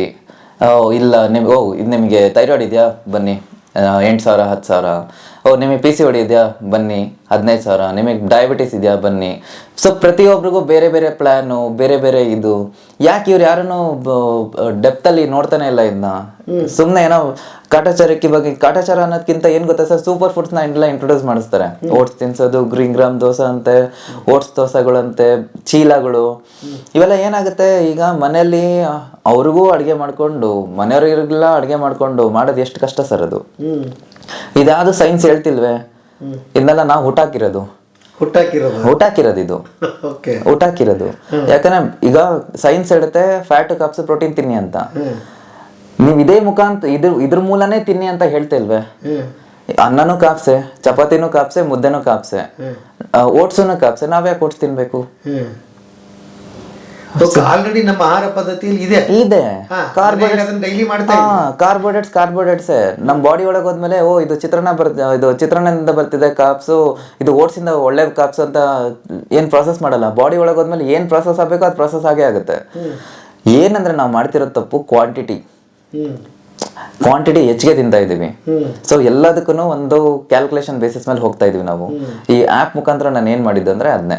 ಸೊ ನಾನು ರಿಸರ್ಚ್ ಮಾಡಿ ಕಂಪ್ಲೀಟಾಗಿ ಒಂದು 75 ಡಿಫ್ರೆಂಟ್ ಆ್ಯಪ್ಸ್ನ ರಿಸರ್ಚ್ ಮಾಡಿ, ಆಮೇಲೆ ನಾನು ಥೀಸಿಸ್ ಸಮೇತ ಅದ್ರ ಮೇಲೆ ಮಾಡಿ, ಆಮೇಲೆ ಇದಕ್ಕೊಂದು ಹೆಸರಿಟ್ಟು ರಿಜಿಸ್ಟರ್ ಮಾಡಿಸಿ ಇದನ್ನ ಇಂಡಿಯಾದಿಂದನೇ ಲಾಂಚ್ ಮಾಡಬೇಕು, ಕರ್ನಾಟಕದಿಂದನೇ ಲಾಂಚ್ ಮಾಡ್ಬೇಕಂತ ಹೇಳ್ಬಿಟ್ಟು ನಾನು ವಾಪಸ್ ಬಂದಿದ್ದಾಯ್ತು ಜರ್ಮನಿಯಿಂದ. ಅದನ್ನೆಲ್ಲ ಬಿಟ್ಟು ಹತ್ತತ್ರ ನಾನು ನಿಮ್ದು ಥೀಸಿಸ್ ಎಲ್ಲ ಕಂಪ್ಲೀಟ್ ಆಯ್ತು ಸರ್. ಥೀಸಿಸ್ ಮುಗೀತು, MBA ಮುಗಿಸ್ಕೊಂಡೆ. ನಾನು ಅಲ್ಲಿ 5 ಇಯರ್ಸ್ ಹತ್ತತ್ರ ಇದ್ದೆ ನಾನು. ಆಕ್ಚುಲಿ ಏನ್ ಕನ್ಸ್ ಇಟ್ಕೊಂಡಾಗಿದ್ರಿ ವಾಪಸ್ ಬರೋ ಮುಂದೆ ನೀವು ಒಂದು ಆ್ಯಪ್ ಸರ್ ನಾನು ಆಕ್ಚುಲಿ ಆಗಿ ಅಲ್ಲಿ ವರ್ಕ್ ಮಾಡೋಣ ಅಂತ ಹೋಗಿದ್ದು. ಅಂದ್ರೆ ವರ್ಕ್ ಮಾಡ್ಬಿಟ್ಟು ಒಂದು 3-4 ಇಯರ್ಸ್ ವರ್ಕ್ ಮಾಡ್ಬಿಟ್ಟು ಹಾಕಿದಿನಲ್ಲ ಬಂಡವಾಳ ಎತ್ತಬೇಕು, ಅದಕ್ಕಿಂತ ಒಂದು 10% ದುಡ್ಡು ಮಾಡ್ಕೊಂಡು ವಾಪಸ್ ಬಂದ್ಬಿಡೋಣ. ಇಲ್ಲಿ ಬಂದ್ಮೇಲೆ ಹೆಂಗಿದ್ರು ದುಡ್ಡು ಇರುತ್ತೆ, ಏನೋ ಒಂದು ಸ್ಟಾರ್ಟ್ ಮಾಡ್ಕೊಬೋದು ಅಂದ್ರೆ ಐಡಿಯಾ ಇರಲಿಲ್ಲ, ಕ್ಲಾರಿಟಿ ಇರಲಿಲ್ಲ, ಏನ್ ದುಡ್ಡು ಮಾಡ್ಕೊಂಡು ಬಂದ್ಬಿಡೋಣ ಅಂತ. ಅಲ್ಲಿ ನನಗೆ ಆಲ್ಮೋಸ್ಟ್ ಅಲ್ಲಿ ತಿಂಗಳಿಗೆ 4 ಲಕ್ಷ 5 ಲಕ್ಷ ಹತ್ತತ್ರ ಸಂಬಳ ಇತ್ತು ನನಗೆ. ಅದನ್ನ ಬಿಟ್ಟು ನಾನು ಇದನ್ನ ಮಾಡಕ್ ಸ್ಟಾರ್ಟ್ ಮಾಡಿದೆ. ಆಲ್ರೆಡಿ ಕೆಲ್ಸಕ್ಕೆ ಸೇರಿ ಸಂಬಳ ಫಿಕ್ಸ್ ಆಗಿತ್ತು, ದುಡಿತಾ ಇದ್ರಿ. ಹೆಂಗೆ ಸರ್? ಯಾಕೆ ಅಪ್ಪ ಅಮ್ಮನ ಆಸೆ ಕೂಡ ಅದೇ ಇರುತ್ತೆ. ಅಂದ್ರೆ ಅಪ್ಪ ಅಮ್ಮ ಯಾವಾಗಲೂ ಸಪೋರ್ಟಿವ್ ಸರ್. ಯಾವಾಗ ನಾನು ವಿಷನ್ ಹೇಳಿದೆ, ಲಾಂಗ್ ಟರ್ಮ್ ಇದೆ ಹೇಳಿದೆ, ಇದೆಲ್ಲ ಕ್ಷಣಿಕ, ನಾನು ಈಗ ಮಾಡ್ತೀನಿ, ಒಂದ್ 15 ದಿನ ಹುಷಾರ್ ತಪ್ಪಿದ್ದೆ ಅಂದ್ರೆ ಇನ್ನೊಬ್ರು ನೋಡ್ಕೊಂತಾರೆ ಅವರು ಅಲ್ವಾ. ಯಾವ್ದೇ ಕಂಪ್ನಿ ಆದ್ರೂ ಅಷ್ಟೇ ಅಲ್ಲ ಸರ್, ಅವ್ರದ್ದು ಇದನ್ನ ನೋಡ್ಲೇಬೇಕಲ್ವಾ ಅವರು. ನಾವು ಬೇರೆಯವ್ರಿಗೋಸ್ಕರ ಕಂಪ್ನಿಗೆ ವರ್ಕ್ ಮಾಡಿದಾಗ ಅದು ಕಾಮನ್. ಅದು ಒಂದು ಯೂಶಲಿ ಹೇಳ್ತಾರಲ್ವಾ, ಕಂಪ್ನಿನ ಲವ್ ಮಾಡ್ಬೇಡ, ನಿಮ್ ಪ್ರೊಫೆಷನ್ ಮಾತ್ರ ಲವ್ ಮಾಡು ಅಂತ ಹೇಳ್ತಾರೆ. ಅದನ್ನ ಕಂಪ್ನಿನ ಲವ್ ಮಾಡೋದಕ್ಕಿಂತ ಪ್ರೊಫೆಷನಲ್ ಲವ್ ಮಾಡ್ಬೇಕು ಯಾವಾಗಲೂ ನೀವು ಅಂತ ಹೇಳ್ಬಿಟ್ಟು. ಸೊ ಅದು ನಿಜ. ಅದು ನಾನು ಅದನ್ನ ನೋಡಿದೆ. ಇಲ್ಲ, ನನಗೆ ಯಾವಾಗಲೂ ಬಿಸ್ನೆಸ್ ಫೀಲ್ಡ್ಗೆ ಹೋಗ್ಬೇಕು ಅಂತ ಇದ್ದಿದ್ರಿಂದ ನಾನು ಸ್ಟಾರ್ಟಿಂಗ್ ಇಂದನೂ ಸ್ಟಾರ್ಟ್ಅಪ್ಸ್ ಅಲ್ಲೇ ಜಾಸ್ತಿ ವರ್ಕ್ ಮಾಡಿರೋದು. ನಾನು ಈ ರನ್ನರ್ ಅಂತ ಹೇಳಿದ್ನಲ್ಲ, ಇವಾಗ ಝೊಮ್ಯಾಟೊ. ಸೊ ಇಲ್ಲೆಲ್ಲ ಏನಂದ್ರೆ ಸ್ಟಾರ್ಟ್ಅಪ್ಸೇ, ನಾನು ಜಾಸ್ತಿ ಸ್ಟಾರ್ಟ್ಅಪ್ ವರ್ಲ್ಡಲ್ಲೇ ಇದ್ದಿದ್ದು ನಾನು. ಸೊ ಹಾಗಾಗಿ ನನಗೆ ಸ್ಟಾರ್ಟ್ಅಪ್ ಮಾಡೋಣ ಅನ್ಕೊಂತಿದ್ದೆ. ಇದು ಯಾವಾಗ ನನಗೆ ಐಡಿಯಾ ಬಂತು, ಒಂದು ಸ್ಟ್ರಕ್ಚರ್ ಅಂತ ಮಾಡಿದೆ, ಒಂದು ಥೀಸಿಸ್ ಅಂತ ಮಾಡಿದ್ಮೇಲೆ ಕಂಪ್ಲೀಟ್ ಒಂದು 6 ಮಂತ್ಸ್ ಅದ್ರ ಒಳಗೆ ಕುತ್ಕೊಂಡು ರೆಡಿ ಮಾಡಿ ಆಮೇಲೆ ಆ್ಯಪ್ದು ಒಂದು ಐಡಿಯಾ ಬಂತು. ಗೋ ಗೆಟ್ ಫಿಟ್ ಅಂತ ಹೆಸರು ಬೇರೆ ಸಿಕ್ತು ನನಗೆ. ಆ ಹೆಸರು ಲಕ್ಕಿಲಿ ಮೋಸ್ಟ್ ಪ್ರಾಬಬ್ಲಿ ಇದು ಗೋ ಗೆಟ್ ಫಿಟ್ ಅನ್ನೋದು ಎಷ್ಟು ಕ್ಯಾಚಿ ವರ್ಡು, ಲಕ್ಕಿಲಿ ನನಗೋಸ್ಕರ ವೇಟ್ ಮಾಡ್ತಿತ್ತೇನೋ ಅಂತ ಅನಿಸ್ತು ನನಗೆ ಒಂದು ಕಡೆ ನೋಡಿದ್ರೆ. ಗೋ ಗೆಟ್ ಫಿಟ್ ಅಂತ ಸಿಕ್ತು, ರಿಜಿಸ್ಟರ್ ಮಾಡಿಸಿದ್ವಿ. ಇಂಡಿಯಾಗೆ ಬಂದು ರಿಜಿಸ್ಟರ್ ಮಾಡಿಸಿ ಎಲ್ಲ ರೆಡಿ ಮಾಡಿ 2021 ನಾನು ಥೀಸಿಸ್ ಇದು ಮಾಡಿದ್ದು. 2023 ನಾನು ಆ್ಯಪ್ ಲಾಂಚ್ ಮಾಡಿದ್ದು. ಅಲ್ಲಿವರೆಗೂ experiments, trial and error methods, ಏನೇನು ಬೇಕು, ಏನು ತಪ್ಪಾಗ್ತಿದೆ, ಏನು ಸರಿ ಮಾಡ್ಬೋದು, ಇನ್ನೂ ಜನಗಳಿಗೆ ಏನು ಸಿಂಪ್ಲಿಫೈ ಮಾಡಿಕೊಡ್ಬೋದು. ನನ್ನ ಕೆಲಸ ಏನು, ಸಿಂಪಲ್ಲಾಗೆ ಹೆಂಗೆ ಮಾಡೋದಿದು, ಎಷ್ಟು ಸಿಂಪ್ಲಿಫೈ ಮಾಡೋಕ್ಕಾಗುತ್ತೆ ಅಷ್ಟು ಸಿಂಪ್ಲಿಫೈ ಮಾಡೋಣ, ಕಷ್ಟ ಬೀಳೋ ಅಂಥದ್ದು ಏನಿಲ್ಲ ಇದು. ಅಟ್ ದ ಸೇಮ್ ಟೈಮ್ ಎಲ್ಲಾನು ಒಂದೇ ಕಡೆ ಸಿಗ್ಬೇಕು ಅವರಿಗೆ. ಏನು ಸಿಗುತ್ತೆ ಆಕ್ಚುಲಿ ಗೋ ಗೆಟ್ ಫಿಟ್ ಅಲ್ಲಿ? ಈಗ it's one stop fitness solution. ಅಂದ್ರೆ ಈಗ ಕೋಚ್ನ ಹೈರ್ ಮಾಡ್ಕೊಬೋದು, ಅವರು ಬೇಕು ಅಂದ್ರೆ ಕೋಚ್ನ ಹೈರ್ ಮಾಡ್ಕೊಬೋದು. ಫುಡ್ನ ಟ್ರ್ಯಾಕ್ ಮಾಡೋದಕ್ಕೆ ಫುಡ್ ಲಾಗ್ ಅಂತ ಇದೆ, ಫ್ರೀಯಾಗಿ ಕೊಟ್ಟಿದ್ದೀನಿ ಲೈಫ್ ಟೈಮು. ಆಮೇಲೆ free diet plan, free workout plan ಬೇಕು ಅಂದ್ರೂ ಅವ್ರು ಜನರೇಟ್ ಮಾಡ್ಕೊಬೋದು. ಅದು ಏನಂದರೆ ಸೈಂಟಿಫಿಕಲಿ ಅವ್ರಿಗೆ ಕ್ಯಾಲರೀಸು, ಫ್ಯಾಟ್ ಎಲ್ಲ ನಾಲೆಜ್ ಇದೆ ಅಂದರೆ ಯಾರು ಬೇಕಾದ್ರೂ ಡೌನ್ಲೋಡ್ ಮಾಡ್ಕೊಂಡು ಯಾರು ಬೇಕಾದ್ರೂ ಅದನ್ನ ಫಾಲೋ ಮಾಡೋಕ್ಕೆ ಹೋಗ್ಬೋದು. ಟ್ರಾನ್ಸ್ಫರ್ಮೇಷನ್ ಪೋಸ್ಟ್ಗಳಿದ್ದಾವೆ, ಮೋಟಿವೇಶನ್ ಬೇಕು, ನನ್ನ ಕೈಲಿ ಆಗುತ್ತೋ ಇಲ್ಲ ಅಂತಂದರೆ ಇಂಥವ್ರು ಮಾಡಿದಾರ ನೋಡಿ ಇವರೇ ಮಾಡಿದಾರೆ ನೀವು ಮಾಡ್ಬೋದು ಅನ್ನೋ ಒಂದು ಲೆಕ್ಕ. ಯಾಕಂದ್ರೆ ತುಂಬಾ ದಪ್ಪ ಅಂದ್ರೆ ಈಗ ನನ್ಗೆ ಹೇಳ್ಬಿಡ್ತೀನಿ, ಇದ್ರದ್ದು ಗೊಂದಲ ತುಂಬ ಇದೆ ಜನಕ್ಕೆ, ಅದು ನಮ್ಮನ್ನು ಸೇರಿ. ನಾವು ಏನು ಮಾಡ್ತೀವಿ, ಸ್ವಲ್ಪ ದಿವಸ ಜಿಮ್ಗೆ ಹೋಗ್ತೀವಿ, ಬಿಟ್ಬಿಡ್ತೀವಿ. ನೀವು ಹೇಳ್ದಂಗೆ ಇನ್ಯಾವುದೋ ಆ್ಯಪ್ ನೋಡ್ತೀವಿ, ಅದನ್ನು ಫಾಲೋ ಮಾಡ್ತೀವಿ. ಇಲ್ಲಪ್ಪ ಫುಡ್ಡಲ್ಲಿ ಏನೋ ಇದು ಆಗಿದೆಯಂತೆ, ನಾವೀಗ ಇದನ್ನು ಮಾಡ್ಬೇಕಂತ ಬೇರೆ ಫುಡ್ಡಿಂದ ಶುರು ಮಾಡ್ತೀವಿ, ಇಲ್ಲ ಆರ್ಗ್ಯಾನಿಕ್ ತಿನ್ನೋಣ ಅಂತ ಶುರು ಮಾಡ್ತೀವಿ. ಹೀಗೆಲ್ಲ ಏನೇನೋ ಮಾಡ್ತೀವಿ, ನಾವು ಮಾಡಲ್ಲ ಅಂತೇನಿಲ್ಲ. ಬಟ್ ನಾವು ಒಂದೇ ನಿರಂತರವಾಗಿ ಮಾಡಿಲ್ಲ ಇಲ್ಲಿವರೆಗೆ. ಸರಿ, ಏನಾಗುತ್ತೆ ಗೊತ್ತಾ, ಎಲ್ಲರಿಗೂ ಬೇಕಾಗಿರೋದು ರಿಸಲ್ಟ್ ಸಿಗ್ತಾ ಅದಕ್ಕೆ ಸ್ಟಿಕ್ ಆನ್ ಆಗ್ತಾರೆ. ಆಮೇಲೆ ಇವಾಗ ನೋಡಿ, ಊಟ ಬಿಟ್ರೆ ಯಾರು ಬೇಕಾದ್ರೂ ಸಣ್ಣ ಆಗ್ತಾರೆ. ಆದರೆ ಊಟ ಬಿಟ್ಟು ಎಷ್ಟು ದಿನ ಅಂತ ಇರಕ್ಕೆ ಸಾಧ್ಯ ನಿಮ್ಮ ಕೈಯಲ್ಲಿ? ಈ ಡಿಟಾಕ್ಸ್ ಡಯಟ್ ಅಂತ ಹೇಳ್ತಾರೆ. ನಮ್ಮ ಬಾಡಿ ಒಳಗೆ ಲಿವರ್ ಮತ್ತು ಕಿಡ್ನಿ ಏನು ಮಾಡ್ತಿರೋದು? ನಾವು ಡಿಟಾಕ್ಸ್ ತಾನೇ ಮಾಡ್ತಿರೋದು. ನಮಗೇನಕ್ಕೆ ಎಕ್ಸ್ಟ್ರಾ ಡಿಟಾಕ್ಸ್ ಮಾಡಬೇಕು? ಅವಶ್ಯಕತೆನೇ ಇಲ್ಲ. ಡಿಟಾಕ್ಸ್ ಡಯಟ್ಸ್ ಅಂತೆ. ಅನ್ನ ತಿನ್ನೋದು ಬಿಟ್ಟರೆ ಮತ್ತು ಅದರಿಂದ ಬರ್ತಿರೋ ಎನರ್ಜಿ, ಕ್ಯಾಲರೀಸ್ ಅಂತ ಏನಿದೆ ಅದು ಕಟ್ ಡೌನ್ ಆಗೇ ಆಗುತ್ತೆ, ಮತ್ತು ವೆಯ್ಟ್ ಲಾಸ್ ಆಗಲೇಬೇಕು. ಮತ್ತು ಅನ್ನ ತಿನ್ನೋದೇ ಇಲ್ವಾ? ಎಷ್ಟು ದಿನ ಅಂತ ಬಿಡಕ್ಕೆ ಸಾಧ್ಯ? ಯಾಕಂದರೆ ಬ್ರೈನಿಗೆ ಮೇನ್ ಎನರ್ಜಿ ಸೋಸೆ ಕಾರ್ಬೋಹೈಡ್ರೇಟ್ಸಿಂದ ಬರೋದು, ಗ್ಲೂಕೋಸಿಂದ. ಅದು ಯಾವಾಗ ನಿಮಗೆ ಅದು ಸಿಗ್ತಾ ಇಲ್ಲ, ಒಂದು ಮಂಕ ಕುತ್ಕೊತೀವಿ, ಇಲ್ಲ ಚಿಕ್ಕದ ಕೋಪ ಬರುತ್ತೆ, ಇರಿಟೇಷನ್ ಆಗ್ತೀವಿ ನಾವು ಎಲ್ಲದಕ್ಕೂ. ಇದೆಲ್ಲ ಕಾಮನ್ ಆಗಿ ಇರೋ ಕ್ಯಾರೆಕ್ಟರಿಸ್ಟಿಕ್ಸ್ ಇದು. ಆಮೇಲೆ ಎಲ್ಲನೂ ಬೇಕು ನಮಗೆ, ಫ್ಯಾಟು ಬೇಕು, ಕಾರ್ಬ್ಸು ಬೇಕು, ಪ್ರೋಟೀನು ಬೇಕು, ಆದರೆ ಸರಿಯಾದ ಪ್ರಮಾಣದಲ್ಲಿ ಬೇಕು ನಮಗೆ. ಅಂದರೆ ನೀವು ನಿಮ್ಮ ಆ್ಯಪಲ್ಲಿ ನೀವು ಮನೆಯಲ್ಲಿ ದಿನನಿತ್ಯ ಏನು ಆಹಾರ ಯೂಸ್ ಮಾಡ್ತೀರಿ ಅದನ್ನು ಮಾಡಿಕೊಂಡೇ ನೀವು ಫಿಟ್ನೆಸ್ ಆಗಿರ್ಬೋದು. ಹೌದು ಸರ್, ನಮ್ಮದು ಮೇನ್ ಥೀಮೇ ಅದು. ನಮ್ದು ಹೆಂಗೆ ಅಂದರೆ, ನೀವು ಜಿಮ್ಗೆ ಹೋಗ್ತೀರಾ, ಜಿಮ್ ವರ್ಕೌಟ್ ಕೊಡ್ತೀವಿ. ಹೋಮ್ ಮನೇಲಿ ಮಾಡ್ಕೊತೀರಾ, ಮನೆ ವರ್ಕೌಟೇ ಕೊಡ್ತೀವಿ. ನಿಮಗೆ ಯಾವ ಥರ ಬೇಕು? ನಿಮ್ಗೆ ವೆಜ್ ಬೇಕಾ, ಎಗ್ ಬೇಕಾ, ನಾನ್ ವೆಜ್ ಬೇಕಾ, ನೀವು ಹೇಳಿ, ನಾವು ರೆಡಿ ಮಾಡ್ತೀವಿ. ಆಮೇಲೆ ಮನೇಲಿ ಈಗ ಮನೇಲಿ ಎಲ್ಲರಿಗೂ ಏನು ಅಡುಗೆ ಅಂತ ಮಾಡಿರ್ತೀರಾ, ಸೇಮ್ ಅಡುಗೆನೆ. ನಮ್ದೇನಾದ್ರೆ ಅಳತೆ ಊಟ. ಹೆಂಗೆ? ನಿಮ್ಮ ಏಜು, ಹೈಟು, ವೆಯ್ಟಿಗೆ ತಕ್ಕಂತೆ ಎಷ್ಟು ತಿನ್ನಬೇಕು, ಎಷ್ಟು ತಿನ್ನಬಾರ್ದು, ಯಾಕೆ ತಿನ್ನಬೇಕು, ಪ್ರತಿಯೊಂದು ಹೇಳ್ಕೊಡ್ತೀವಿ. ವೈ ಅಂತಲೂ ಆನ್ಸರ್ ಮಾಡ್ತೀವಿ, ಹೌ ಮಚ್ ಅಂತಲೂ ಆನ್ಸರ್ ಮಾಡ್ತೀವಿ. ಇಲ್ಲಿ ಎಲ್ಲದಕ್ಕಿಂತ ಏನು ತಿಂದೆ ಅನ್ನೋದಕ್ಕಿಂತ ಎಷ್ಟು ತಿಂದೆ ಅನ್ನೋದು ತುಂಬ ಮ್ಯಾಟ್ರ್ ಆಗುತ್ತೆ. ಅದನ್ನೇ ನಾವು ಜನಗಳಿಗೆ ಹೇಳ್ಕೊಡ್ತಿರೋದು. ನನಗೆ ಭಾಳ ವಿಚಿತ್ರ ಅನಿಸುತ್ತೆ, ಈ ಗ್ರಾಮಗಟ್ಟಲೆ ತಿನ್ನೋದು ಅಂತ ನೀವು ಹೇಳ್ತಿದ್ದೀರಿ. ಹಿಂದೆ ನಮ್ಮ ಹಳ್ಳಿಗರಿಗೆ ನೋಡಿದರೆ ಆರಾಮಾಗಿ ಬೆಳಗ್ಗೆಯಿಂದ ಕೆಲಸ ಮಾಡೋರು, ಊಟ ಮಾಡೋರು. ಇವತ್ತುವರೆಗೆ ನಾವು 100 ವರ್ಷ ಬದುಕಿರೋರನ್ನ ಹಳ್ಳಿಯಲ್ಲಿ ಕಾಣ್ತೀವಿ, ಸಿಟಿಯಲ್ಲಿ ಕಾಣ್ತಿಲ್ಲ ನಾವು. ಇದಕ್ಕೆ ವ್ಯತ್ಯಾಸ ಏನು ಅಂತ ಹೇಳ್ತೀರಿ? ಏನಿಲ್ಲ ಸರ್, ನೀವು ಹಳ್ಳಿಯವ್ರು ನೋಡಿದ್ರಾ, ಅವರು ಅರೌಂಡ್ 11 ಇಲ್ಲ 12 o'clock ಒಂದು ಮೀಲ್ ತಿಂತಿದ್ರು. ಆಮೇಲೆ ಹೊಲಕ್ಕೆ ಹೋಗ್ತಿದ್ರು, ಚೆನ್ನಾಗಿ ಕೆಲಸ ಮಾಡ್ಕೊಂಡು ಬರ್ತಿದ್ರು. 7 ಗಂಟೆ ಮತ್ತೆ ಇನ್ನೊಂದು ಊಟ, 2 ಮೀಲ್ ಆಯಿತು ಅಷ್ಟೇ ಅಲ್ವಾ? ಅದಕ್ಕೆ ಚಕ್ಕಂತೆ ಎಲ್ಲ ತಿಂದರು. ಅಂದರೆ ಮಿತವಾಗೇ ತಿಂತಾ ಇದ್ದಾರೆ ಅವರು, 2 ಮೀಲ್. ನಾವೇನು ಮಾಡ್ತಿದ್ದೀವಿ, ಬ್ರೇಕ್ಫಾಸ್ಟ್ ಆಯಿತು, ಮಧ್ಯದಲ್ಲಿ ಟೀಗಳು, ಊಟ, ಮತ್ತೆ ಸಾಯಂಕಾಲ ಸ್ನ್ಯಾಕ್ಸು, ಡಿನ್ನರು, ಆಮೇಲೆ ಲೇಟ್ ನೈಟ್ ಕ್ರೇವಿಂಗ್ಸ್ ಬೇರೆ ನಮಗೆ. ಅದೆಲ್ಲ ಇವಾಗ ನಮಗೆ 2 ನಿಮಿಷದಲ್ಲಿ ಸಿಗ್ತಿರೋದ್ರಿಂದ ಚೆಕ್ ಅಂತ ಬುಕ್ ಮಾಡ್ತೀವಿ, ತರಿಸ್ತೀವಿ ಅಲ್ವಾ? ನಾವು ತಿಂತಿರೋದು ನೋಡಿ, ಅವ್ರು ತಿಂತಿರೋದು ಹೆಂಗಿತ್ತು, ನಾವು ತಿಂತಿರೋದು ಹೆಂಗೆ. ಆಮೇಲೆ ಅವ್ರ ಫಿಸಿಕಲ್ ಆ್ಯಕ್ಟಿವಿಟಿ ನೋಡಿ, ಹೊಲಕ್ಕೆ ಹೋದ್ರು ಅಂದರೆ ಸಖತ್ತಾಗಿ ಕೆಲಸ ಮಾಡಿ ಸುಸ್ತಾಗಿ ಬಂದು ಊಟ ಮಾಡಿದ್ರ, ಮಲಗಿದ್ರ, ಸುಖ ನಿದ್ರೆ. ಸರ್, ನಮ್ಮ ಬಾಡಿ ಹೆಂಗೆ ವರ್ಕ್ ಆಗುತ್ತೆ ಅಂದರೆ, ನಾವು ಎಷ್ಟು ತಿಂದ್ರಿ, ಎಷ್ಟು ಖರ್ಚು ಮಾಡಿದ್ವಿ, ಅಷ್ಟೇ ನಮ್ಮ ಬಾಡಿ. ಈಗ ಕ್ಯಾಲರೀಸ್ ಅಂತ ಏನು ಹೇಳ್ತೀವಿ, ಓಕೆ, ತುಂಬ ಸಿಂಪಲ್ ಆಗಿ ಹೇಳ್ಕೊಂತ ಬರ್ತೀನಿ. ಇವಾಗ ಕ್ಯಾಲರೀಸ್ ಅಂದರೆ ಏನು? ವೆರಿ ಫಸ್ಟ್ ಕ್ವಶನ್ ಇದು. ಪ್ರತಿಯೊಬ್ಬರು ಡಯಟ್ ಮಾಡ್ತಿರೋರು ಇಲ್ಲ ಫಿಟ್ನೆಸ್ ಅಲ್ಲಿರೋರು ಇದನ್ನು ತಿಳ್ಕೊಬೇಕು, ಇದು ಗೊತ್ತಿರಬೇಕು. ಕ್ಯಾಲರೀಸ್ ಅಂದರೆ ಏನು? ನಾನು ಫಸ್ಟ್ ಕ್ವಶನ್ ಎಲ್ಲರಿಗೂ ಕೇಳೋದು ಅದನ್ನೇ. ಕ್ಯಾಲರೀಸ್ ಅಂದರೆ ಏನಿಲ್ಲ ಸರ್, ನಾವೀಗ ಊಟ ಮಾಡ್ತೀವಾ, ಊಟ ಮಾಡಿದಾಗ ನಮಗೆ ಅದ್ರ ಜೊತೆ ಎನರ್ಜಿ ಬರುತ್ತೆ. ಎಷ್ಟು ಎನರ್ಜಿ ಬಂತು ಅಂತ ನಾವು ಕ್ಯಾಲರೀಸ್ ಮುಖಾಂತರ ಒಂದು ಕ್ಯಾಲ್ಕುಲೇಷನ್ ಹೇಳ್ತಿರೋದು. ಅಂದರೆ ಒಂದು ಮೆಷರಿಂಗ್ ಯೂನಿಟ್ ಅದು. ನಾವು ಹೆಂಗೆ ಡಿಸ್ಟೆನ್ಸ್ನ ಕಿಲೋಮೀಟರ್ ಲೆಕ್ಕದಲ್ಲಿ ಹೇಳ್ತೀವೋ, ಅದೇ ಥರ ಈ ಫುಡ್ಡಿಂದ ನಮಗೆ ಇಷ್ಟು ಎನರ್ಜಿ ಬರ್ತಿದೆ ಅಂತ ಬಿಟ್ಟು ನಾವು ಕ್ಯಾಲರೀಸ್ ಮುಖಾಂತರ ಹೇಳ್ತಾ ಇದ್ದೀವಿ. ಕ್ಯಾಲರಿ ಅನ್ನೋದು ಮೆಷರಿಂಗ್ ಯೂನಿಟು. ಪ್ರತಿ ಫುಡ್ಡಲ್ಲೂ ಅದರದೇ ಆದಂಥ ಒಂದು ಎನರ್ಜಿ ಯೂನಿಟ್ ಇರುತ್ತೆ. ಈಗ ಫಾರ್ ಎಕ್ಸಾಂಪಲ್ 100 ಗ್ರಾಮ್ ಆ್ಯಪಲ್ ತಿಂದರೆ 52 ಕ್ಯಾಲ್ರಿ, 100 ಗ್ರಾಮ್ ಚಿಪ್ಸ್ ತಿಂದರೆ 550 to 600 ಕ್ಯಾಲ್ರಿ ಅಂತ ಹೇಳ್ತಾರೆ. 100 ಗ್ರಾಮ್ ವೈಟ್ ರೈಸ್ ತಿಂದಾಗ ಕುಕ್ಡ್ 130 ಕ್ಯಾಲ್ರೀಸ್ ಅಂತ ಹೇಳ್ತಾರೆ. ಸೊ ನೋಡಿ, ಪ್ರತಿಯೊಂದೂ ಕ್ಯಾಲ್ರೀಸ್ ವೇರಿ ಆಗ್ತಿದೆ. ಗ್ರಾಮ್ಸ್ ನಾನು ಒಂದೇ ಹೇಳಿದೆ, ನಾನು ಕ್ಯಾಲ್ರೀಸ್ ಹೆಂಗೆ ವೇರಿ ಆಗ್ತಿದೆ. ಓಕೆ, ಇವಾಗ ಫಾರ್ ಎಕ್ಸಾಂಪಲ್ ದಿನಕ್ಕೆ ನೀವು 2,000 ಕ್ಯಾಲ್ರಿ ತಿಂತಾ ಇದ್ದೀರಾ ಅಂತ ಅನ್ಕೊಳ್ಳಿ. ಅಂದರೆ ಅರ್ಥ ಏನು? 2,000 ಬಾಡಿ ಎನರ್ಜಿ ತಿಂದ್ರಿ. ಅದ್ರಲ್ಲಿ 1,500 ಮಾತ್ರ ಖರ್ಚು ಮಾಡ್ತಿದ್ರ ನೀವು ಕ್ಯಾಲರೀಸ್ನ. ಬರ್ನ್ ಮಾಡ್ತಿದ್ರ, ಖರ್ಚು ಮಾಡ್ತಿದ್ರ, ಬರ್ನ್ ಮಾಡ್ತಿದ್ರ 1,500 ಕ್ಯಾಲರೀಸ್.